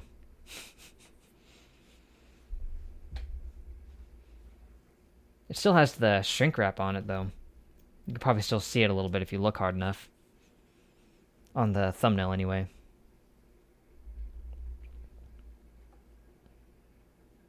Oh no. I've been dropping frames. How long have I been dropping them? Piece of garbage. Beautiful Joe's a classic. Oh yeah, huge classic. Beautiful Joe's awesome. Haven't had a chance to watch much of the anime yet, but that's what this is.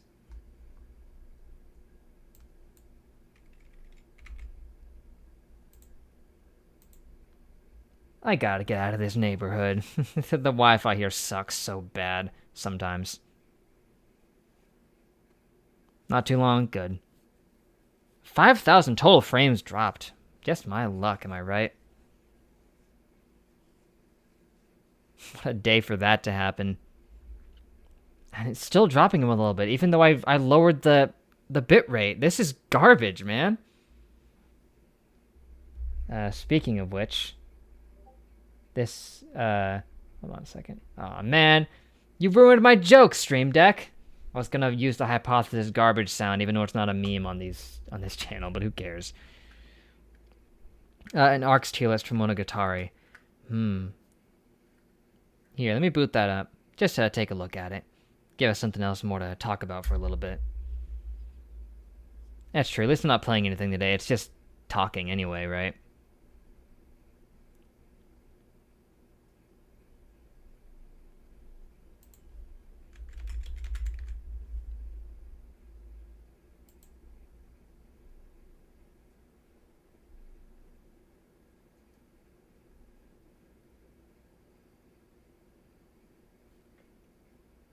Didn't hear? I don't even remember what I said. Dang. Doesn't let you rewind. What was it about? What were you saying?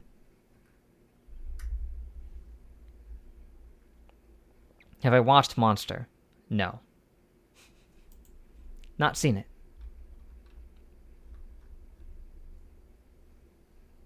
Wait, what?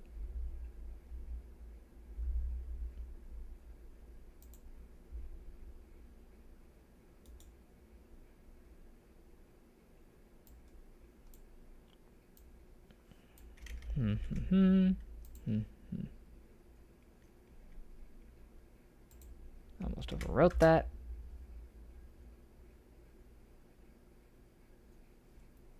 And Kokichi is still there because of course he is, but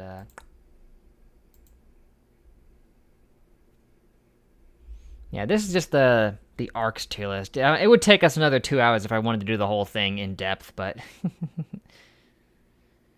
have I seen the trailer for the new Ruby anime? Shaft is doing it. Really? That means it's actually a full-on anime this time. Yes, I do use Brave. Fairly new. It had an old channel that got deleted, right? 2, as a matter of fact. Were there any backups or something from that? Yes, indeed.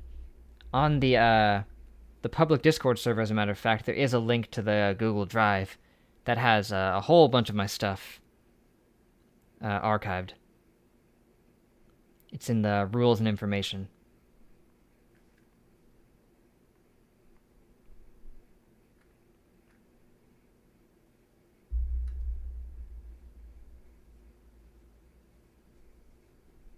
Not everything's in there, but a lot of stuff is. There's a few things that aren't just because, like, a lot of the stuff that was on the second channel at the time, some of it isn't on there. Like, someone asked about why Kanata no Astra was missing, and it's because those were all unstreamable. Which, curse you, Streamable, for not having playlists or folders or anything. That would make things easy. No, you gotta link to everything one at a time.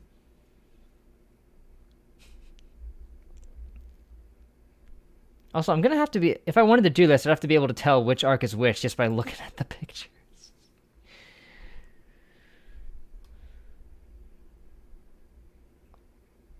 And I like that they intentionally didn't have E or F. I'm sure some of you would put some of these arcs as actively E or F, but I don't know if I would.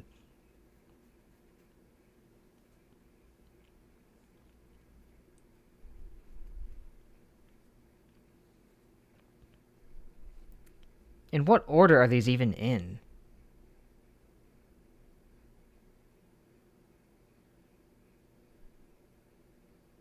Release? Maybe? I don't know. No, that can't be. Baka would be first. That can't be Baka. Hana in F. Everything else in B to S. Your favorite arc is Shinobu Time? That's a good one. Good pick. I would actually have a way harder time trying to rank the arcs just because most of them were really good and had something going for them. It would be a lot more, clustered up in the higher ones because I don't think any of them were actively bad or super mid. Maybe some of them were, but I don't think there's anything below C even. I wouldn't put Hana in F. I would put it at C, personally, probably, but... Maybe the only one in C, but still.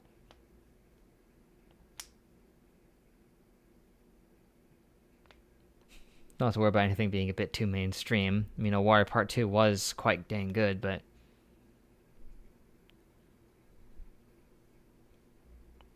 Yeah, the Sadachi arc's definitely top tier. Even Koyomi Monogatari wasn't bad. I would put it at C too, though, probably.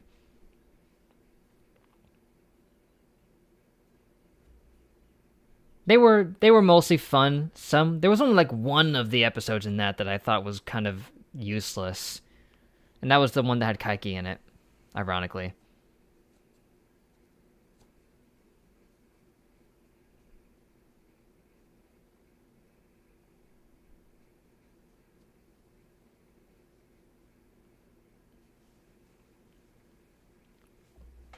I still liked Koyomi. It wasn't Kaiki's presence that made that episode bad. It's just that the episode had nothing going on in it, like, at all.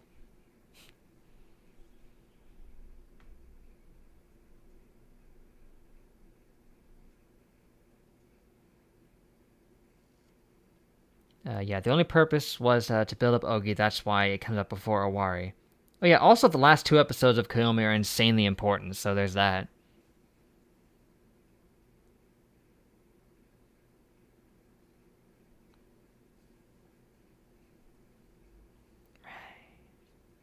Least favorite's probably Nekomonogatari Kuro because it has a recap. Fair enough.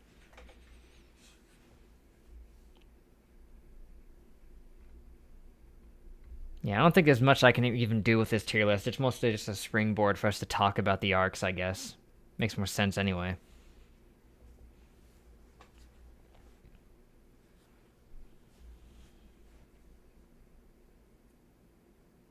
Yeah, I don't even remember much about that one. It's probably one of the weaker ones.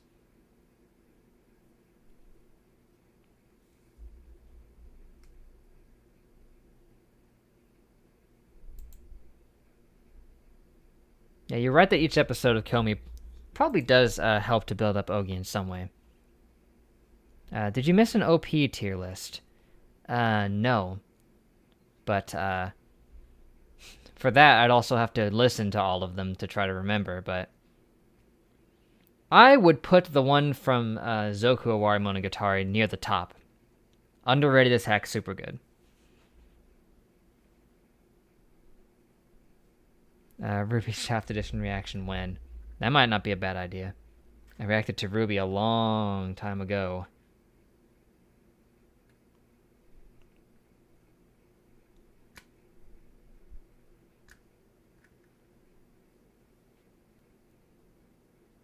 Oh, that's true. Listening to them. I mean, I could listen to them without them being on the stream at least, but...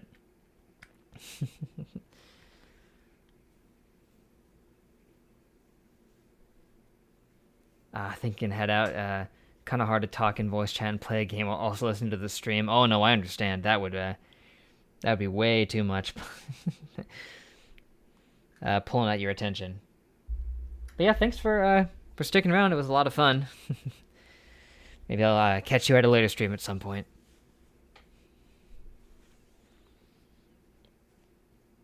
Best OP is Express. From the Medusa arc, Dark Cherry Mystery is goated as well. Oh yeah. Everyone likes to talk up Dark Cherry Mystery because it is really good. Sadly, Monogatari OPs are flagged all the time and reactions to them are rare on YouTube. Like watching OP reactions. That's something that's always fascinated me, is the popularity of OP reactions.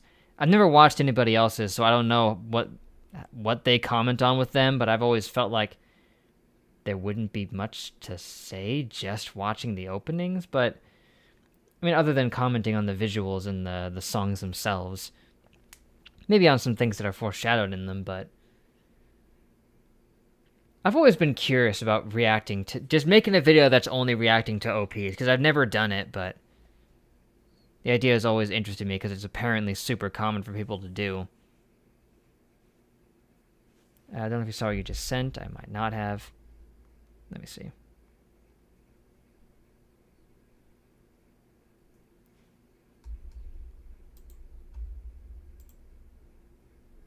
Oh. Yeah, I see it. JoJo. I can always appreciate a good JoJo reference.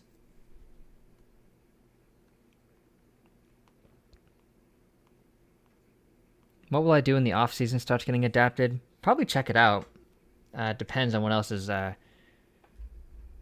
on at the time. OP Reactions is easy views. It's kind of really cheap. Maybe that's why I've been so hesitant to do one, but... you want easy views, you can react to all the Black Clover OPs and One Piece OPs. Would it even make sense to do that without having even seen the show like at all? But and yeah, I would probably have to do it the way I do regular reactions because of copyright, but still.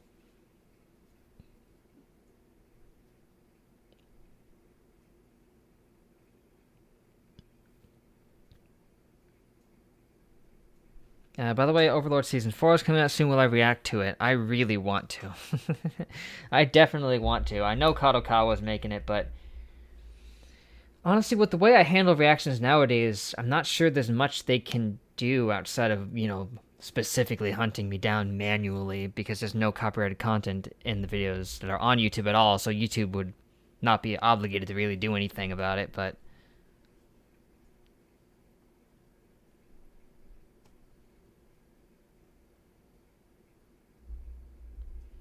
still, I want to react to Overlord Season 4, because I really liked Overlord.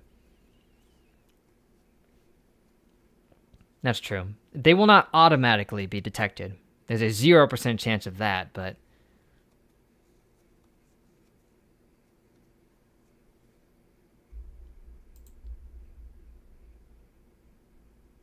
I tried to look up if it was related to Kadokawa. I don't think Kaguya is.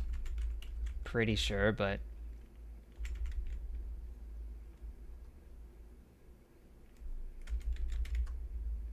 I spelled it totally wrong.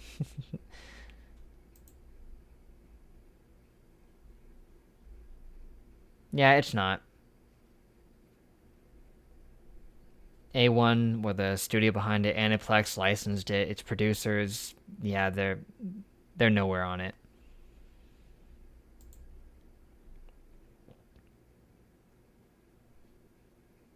Has Kaguya won the poll? Yes. As determined last night. I liked the Overlord anime, but I know that's just an opinion.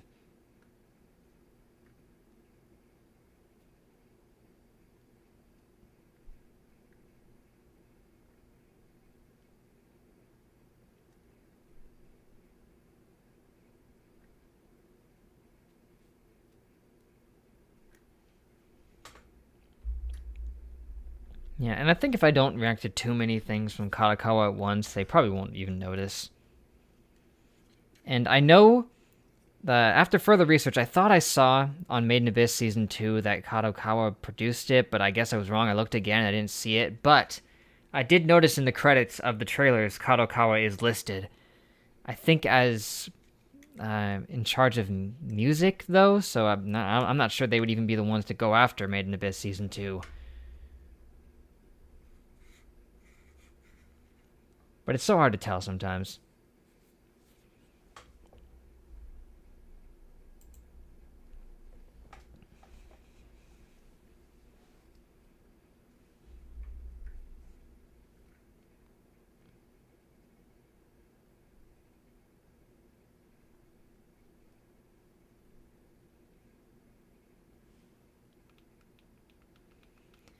Yeah, I was actually shocked after hearing so much about Spy Family, or Spy X Family, as people insist on calling it.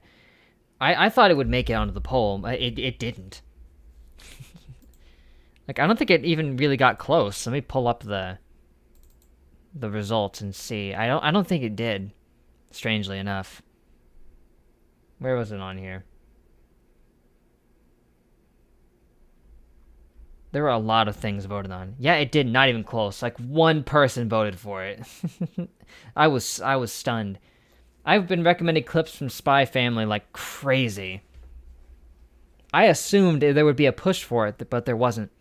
Maybe people thought that, because it's a new anime, that they would be a lot more protective of it, so they were just thinking of me, which, if so, thank you, but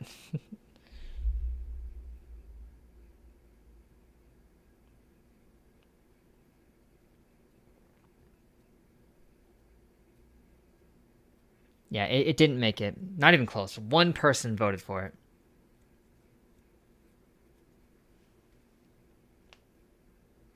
Um,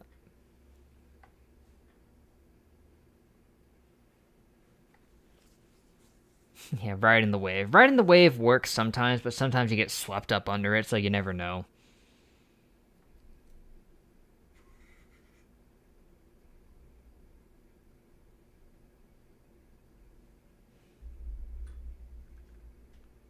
I'm vetoing the other thing. I'm gonna react to Spy Family instead.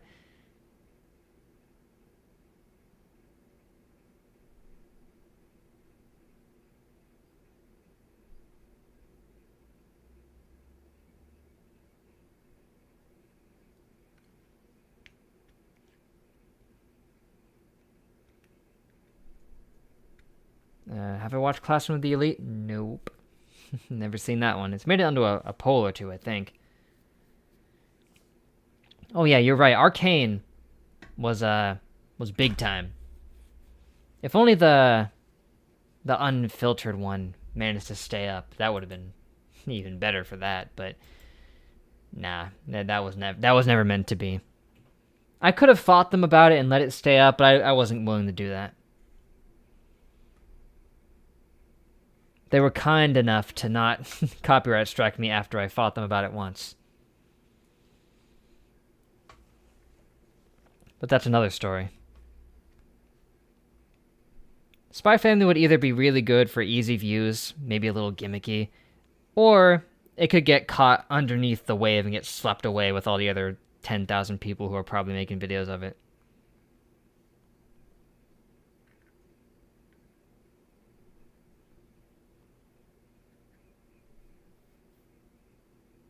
Season 2 confirmed. Awesome. 2023.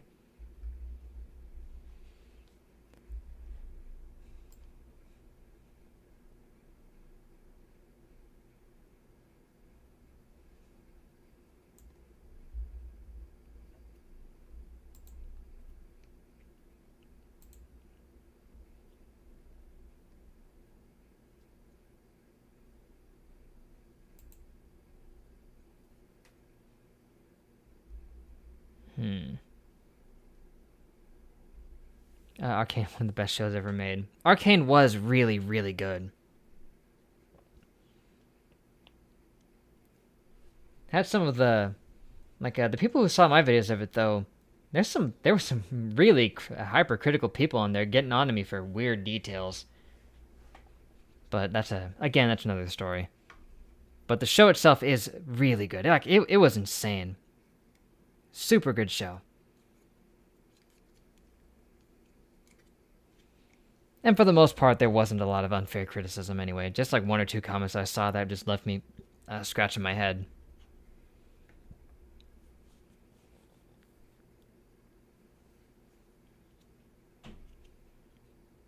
I mean, Arcane came out and it caught everybody by surprise.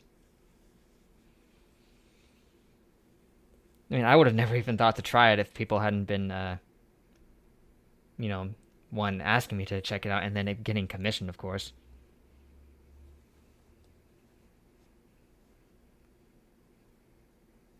Oh yeah, and the animation quality, definitely. I mean, who would have expected something based on League of Legends to be so top tier?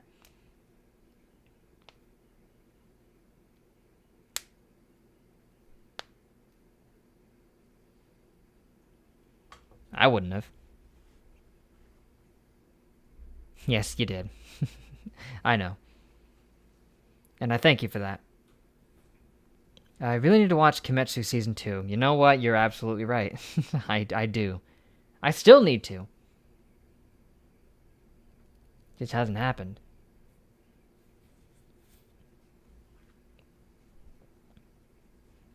And it probably still won't for a little bit, just because Made in Abyss is coming out, Overlord's coming out. Oh yeah, in the movie. Duh. I haven't seen that either.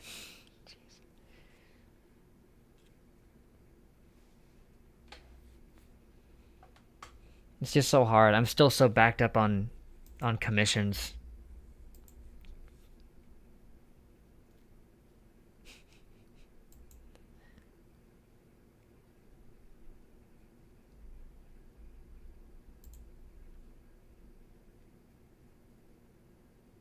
I didn't even see the trailers for Overlord, so maybe it would put me off if I saw them. I know there's probably going to be bad CG in it. I've seen Season 3. I laughed at the PlayStation 2 goblins going across the battlefield.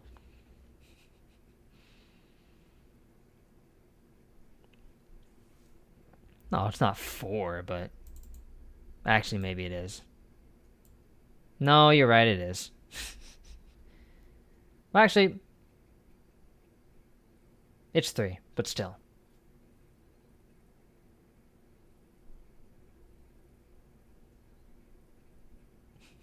I have been catching up. I've done at least one a week, sometimes 2.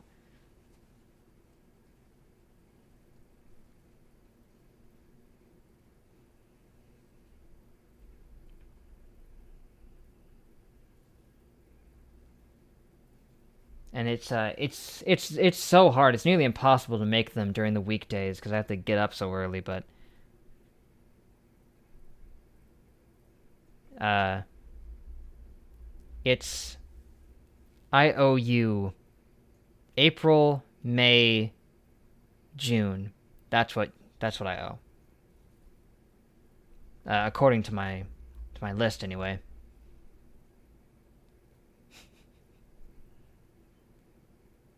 I recommend to read the Overlord novels, listen to the audiobooks. I've heard those are good.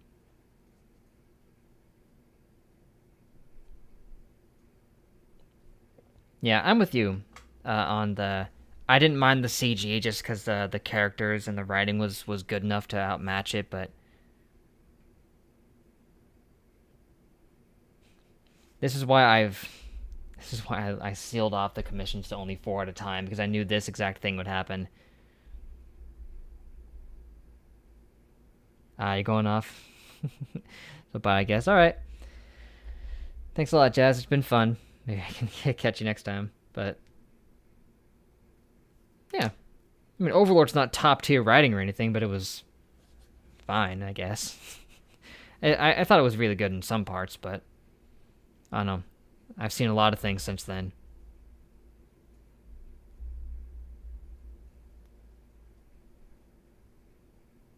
Ah, they're read by the English voice actor of Ainz. Well, that's definitely worth listening to then. That guy's good. He was in DBZA. To enjoy the reactions. Thank you. I appreciate it.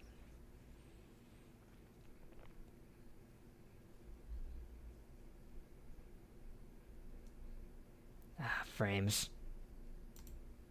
What a day for those. 2,500 kilobytes per second. That is amateur hour level frames. And the weird thing is that my Wi-Fi can go up to like 5 times that. It's just that sometimes it dips below and you never know when it's going to do it. Ah, well. Remember Future Diary, how could I forget that? I think I actually found the channel because of that show. It was a pretty big one at the time. Wouldn't be surprised.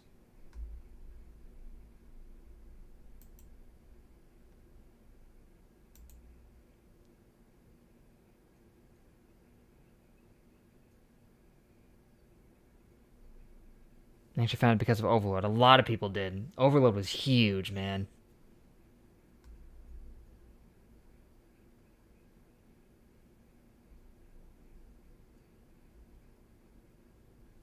I just have to... I mean, yeah, 6,000 total frames dropped thus far.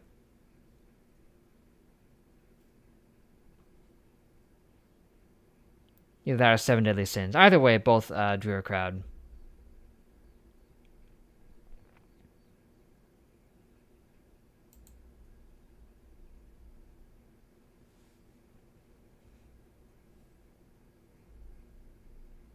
So, if you excuse me, let me just pull up my anime list.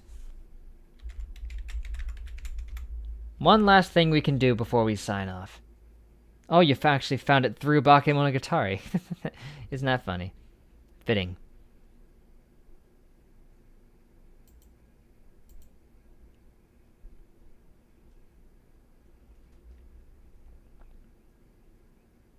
The last time I updated my anime list with Monogatari was Monogatari Series 2nd season. My gosh.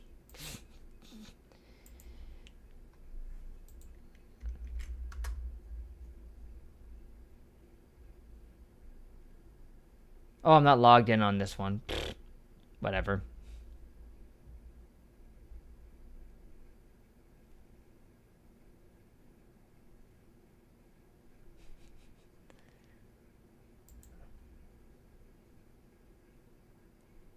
Alright, give me a second. I can fix this.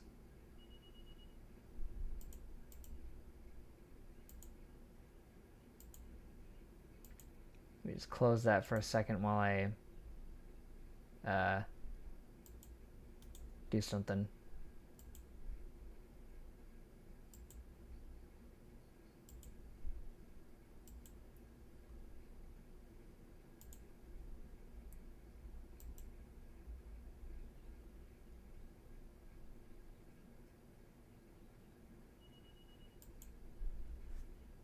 Mm-hmm.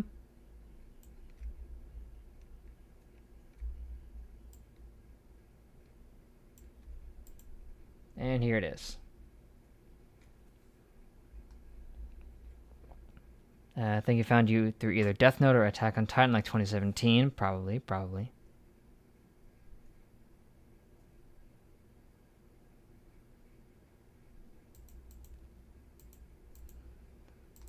Just add up all the ones with second season, because again, I didn't update it since this. There. Ta-da!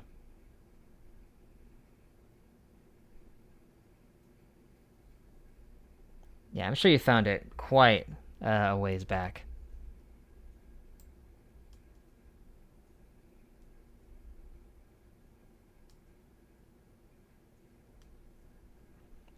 I probably wouldn't want to rank them just because it would take too long. But we can just chat a little bit while I add them onto here. I am logged in, right? Yeah, I am. Good.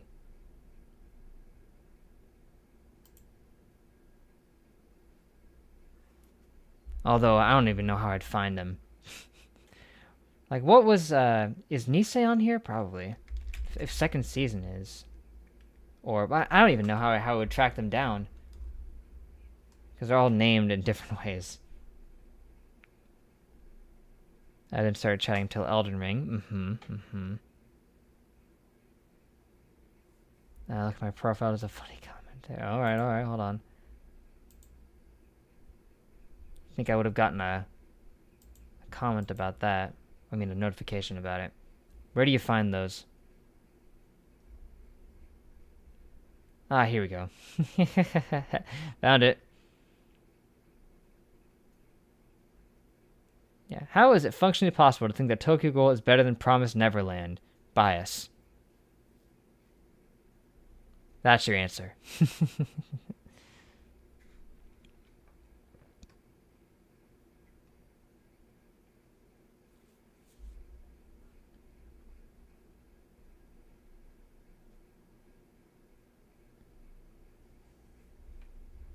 There's one reason and one reason only I think Tokyo Ghoul is better than Promised Neverland. It's because I saw it first. And when I say first, I mean it was the first anime I reacted to.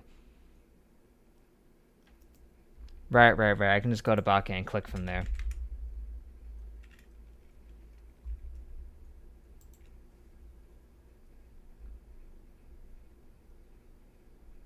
I gave it an 8, apparently.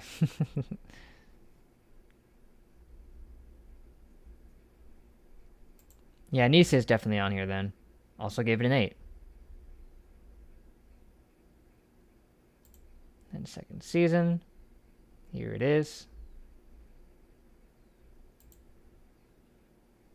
Lost a headphone. It didn't even say it was low on power, strangely enough.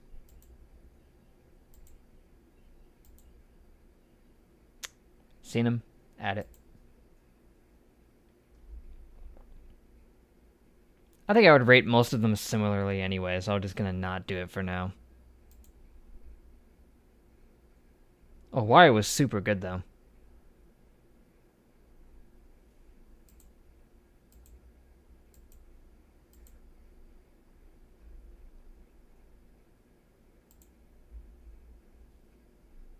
As was second season.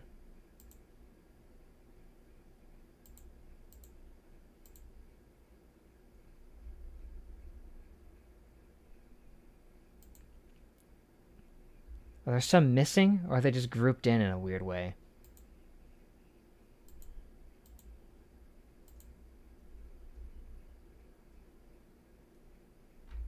Oh yeah, it puts Hana as a sequel because technically it is, but...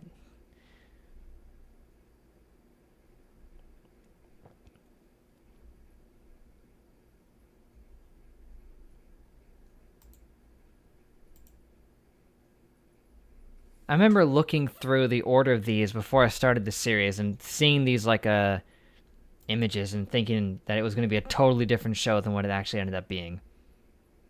Because I was just going off of the image. I wasn't reading the synopsis or anything.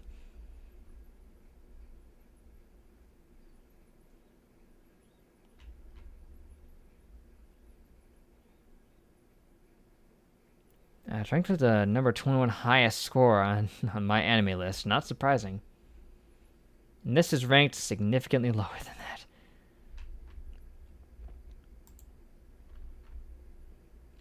Yeah, 21, dang. It's easy to tell why. That's an 8.9 score overall. Even better than the first part of Owari.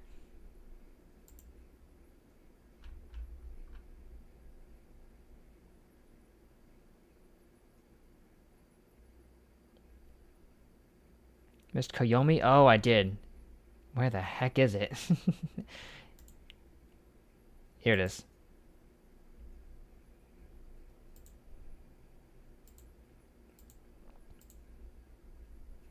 I think overall... Look at that, 7.6, yeah. I think overall I might side with the consensus on the majority of these, that the series as a whole is probably about a solid 9 to me. Nearly perfect in a lot of aspects in the way it was executed. But, dang if you can't take a point away for it having problematic elements from the Western perspective.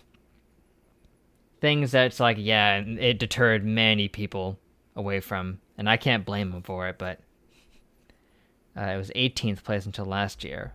Fair enough.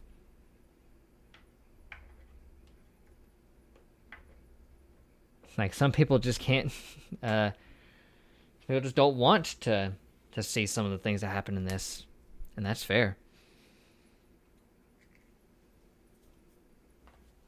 I'm pretty sure people have made entire videos about that.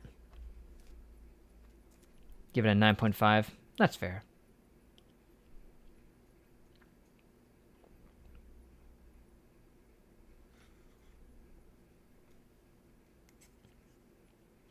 Yeah, there were only 10 anime with a 9 score on my anime list. Not too many.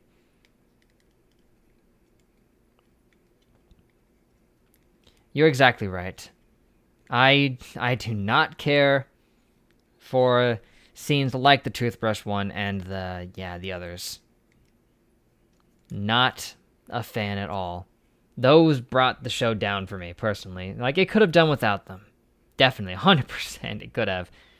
Like, the majority of Mayo's character, for example, remains completely intact without any of that stuff Aruragi was doing. There were other ways they could have written those scenes and made them comedic. Definitely. Currently in the process of making a One Piece tier list featuring all 1,000+ characters. Oh, good luck with that. Yeah, especially with it lagging out.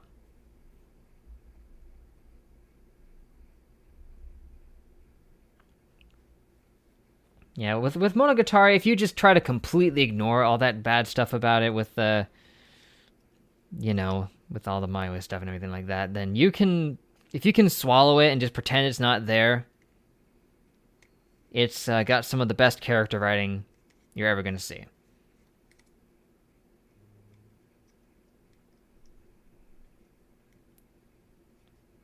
But I would not expect anybody to just bear through it. Especially because it hits you with it so hard right out of the gate. Like at episode frickin' 3, man. They just drop you right into it. Full steam ahead. Well, I wouldn't say full steam. It picks up at certain points for sure. Ugh.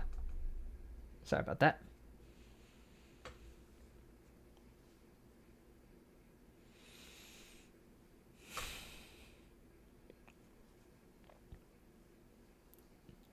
Anyway, I think we've gotten a very solid amount of discussion done about the show. If there's anything else anybody wanted to talk about with it, you can let me know. But for now, I think I'm kind of tapped. If you have more Eastern views, it might be easier. Oh, I'm sure. Most definitely, it would be. But for the West, oh no, sir. I'd say the best starting point for unaware fans would be Kizu, and for that reason, probably yeah. There's a lot more action scenes. It doesn't lean into those more problematic elements as much, or at all really in Kizu. I don't remember. So yeah.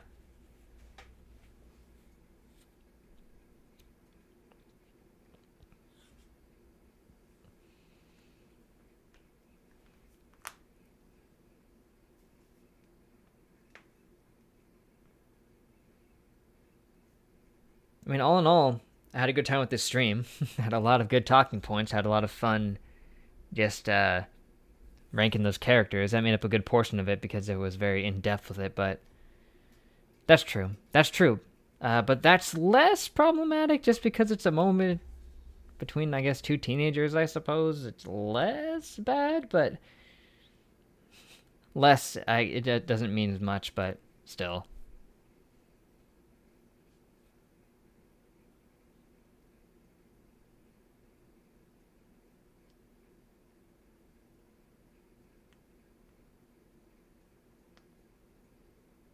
And it does last a while.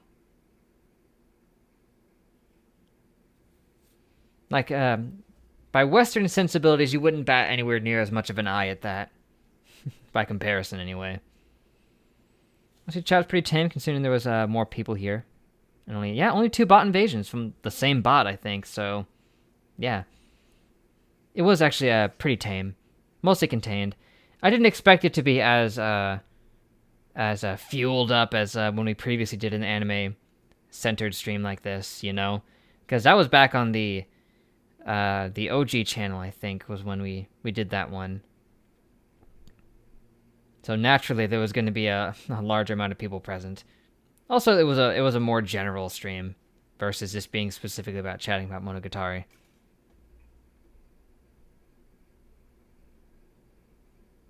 But I'm still pleased with it. It almost convinced you to visit their website, which would have been a terrible idea. You're gonna get a virus. Or at least some very unpleasant cookies following you around.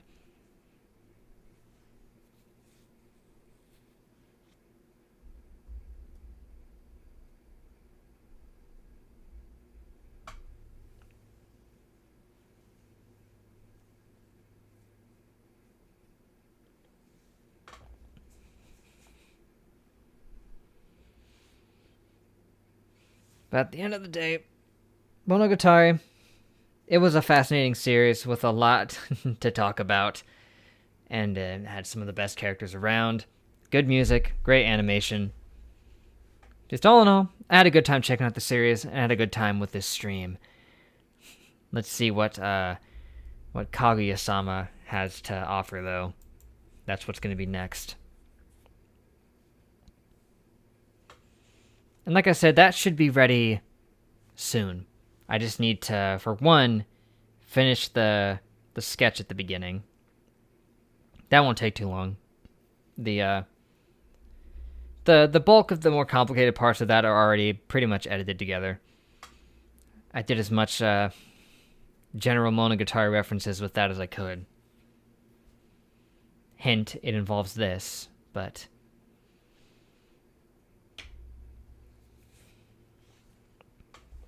that shouldn't take too long to do that part, and then I just need to find the opportunity to record the actual thing. Won't regret Kaguya-sama to play a show with pretty good characters. I'm pretty hyped, pretty excited. With that, perhaps. Yeah, we'll see. I saw one person say that Kaguya is pretty good for reactions. I'll find out. It's mostly episodic comedy, but has some heartfelt good moments. Yeah, should be good. And it's one of the longer ones that made it onto the poll. I think it's got 30-something episodes, but that's still only like a third of what Monogatari was. And Monogatari presented itself with a lot of opportunity for in-depth conversation, so maybe the videos will even be slightly easier to produce. Who knows? It's kind of similar to Monogatari in that sense. Right. Maybe without as much supernatural elements, but what would I know? Season 3 is currently airing? Is it? I thought it was like over or something by now. Because I saw that it was still in the midst of airing, but I thought they like just finished the last episode or something. Maybe I'm wrong. It has references to Monogatari in it, actually. Pretty funny then, huh? Something to talk about, though. Not much to analyze, which I'll admit I need a break from that. The Monogatari analyzing stuff bled into everything else I did.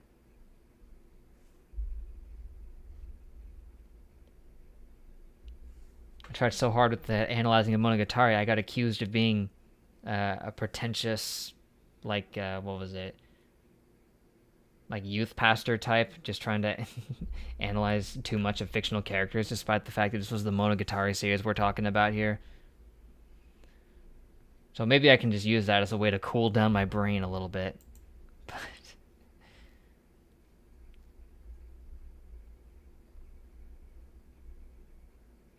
I was just trying to do my best to understand that complex series of Monogatari, and I got belittled for it. So that was weird. Yeah, it does look like it's still ongoing. There's like some other episodes coming out the 11th. Cool. Like, when was that? I don't remember. Some time ago during the Monogatari videos, someone got on to me. Watch the same people say you're not doing enough of watching the next one. I don't know. Yeah, that caught me off guard. I was like, I was like, you know what this series is, right? Like, isn't the idea that you're supposed to be analyzing these characters and trying to understand them? Yeah, I don't get it. That comment left me befuddled for a while. I should put Kaguya-sama as watching. Yeah, good idea. I'll do that. Just so I don't forget.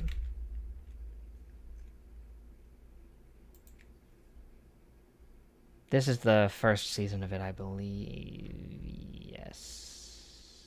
I think. The sequel is like named the same thing. How am I supposed to know? Yeah, I think this is it. Here, I'll add it to my list.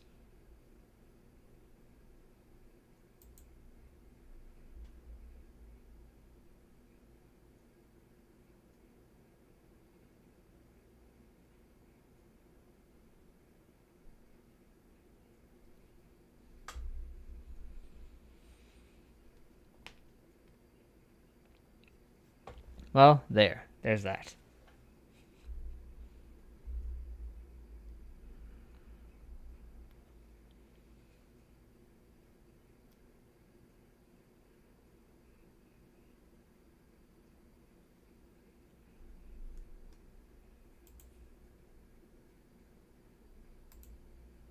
The English dub for Kaguya is actually quite good. I usually ask if I should do the sub or the dub. So maybe I'll do a quick community poll on YouTube for that, maybe.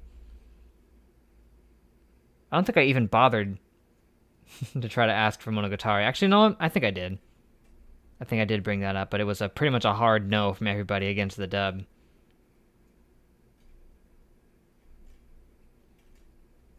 So maybe I'll bring that up.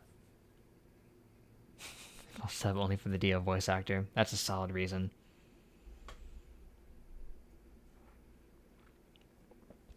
Sub's still better, right? You're probably right. Most people, I mean, sometimes like people will tell me sub anyway, but like people have brought up the point of why even bother asking, because most people are going to say sub outside of like a couple shows. Like, I'm sure the dub is good, but I don't think it would win a poll or anything. Oh, that's right. Monogatari never had one. That's what it was. I thought that's right. I asked about it, and then everyone said that one didn't exist because one wouldn't work. I think it has been dubbed in other languages though, which is interesting, just not in English.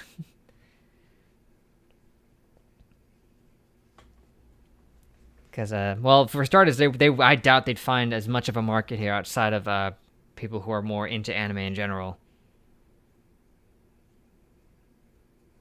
Yeah, in German. That's what I thought. That's what I saw.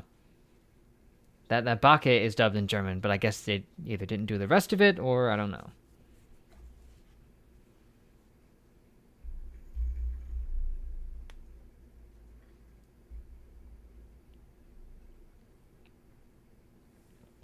And the French Blu-ray, which has a dub, yeah, it's in some other languages, just not English. We didn't even bother.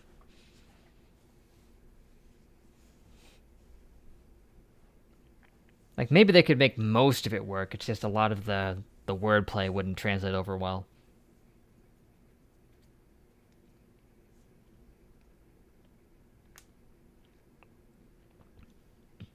Excuse me. Anyway, it's like a 12:30, so this has been a very good stream, if you ask me. I had a lot of good times with this. Good discussion. Thanks, everybody. And I appreciate y'all coming out to chill and chat about the series. But I do have other things to get done today. So thanks, everyone. Hope you had fun. I certainly did. We should do this again sometime, probably. Just chatting about a certain anime. Maybe I'll do it after everything I do nowadays. Just every time I finish a series, I'll schedule a stream to talk about it. Probably, but this was good. Definitely. Next stream that I'm going to be doing is tomorrow on the gaming channel, of course. Many of you here already know that. And that'll actually be the start of a new game, too. That'll be a Stanley Parable, so if you're interested in that, you can feel free to stop by. And I would love to play a sound on my Stream Deck, but it picked today of all days to not work on me. Which that is unfortunate, but... ah, well. Like I said, thanks, guys. Hope to catch you later at another... Yeah. Dang, I tripped over my words. Hope to catch you later at the next live stream, or perhaps at the beginning of Kaguya-sama. Oh, wait, hold on. You might not have heard that. Wait, play it again. Thanks, Dad. There. Definitely heard that. So, tune me again. I'll see you guys in the next live stream. Later. Hypothesis. Garbage. That has nothing to do with anything. I just wanted to play it earlier, so I'm going to play it now.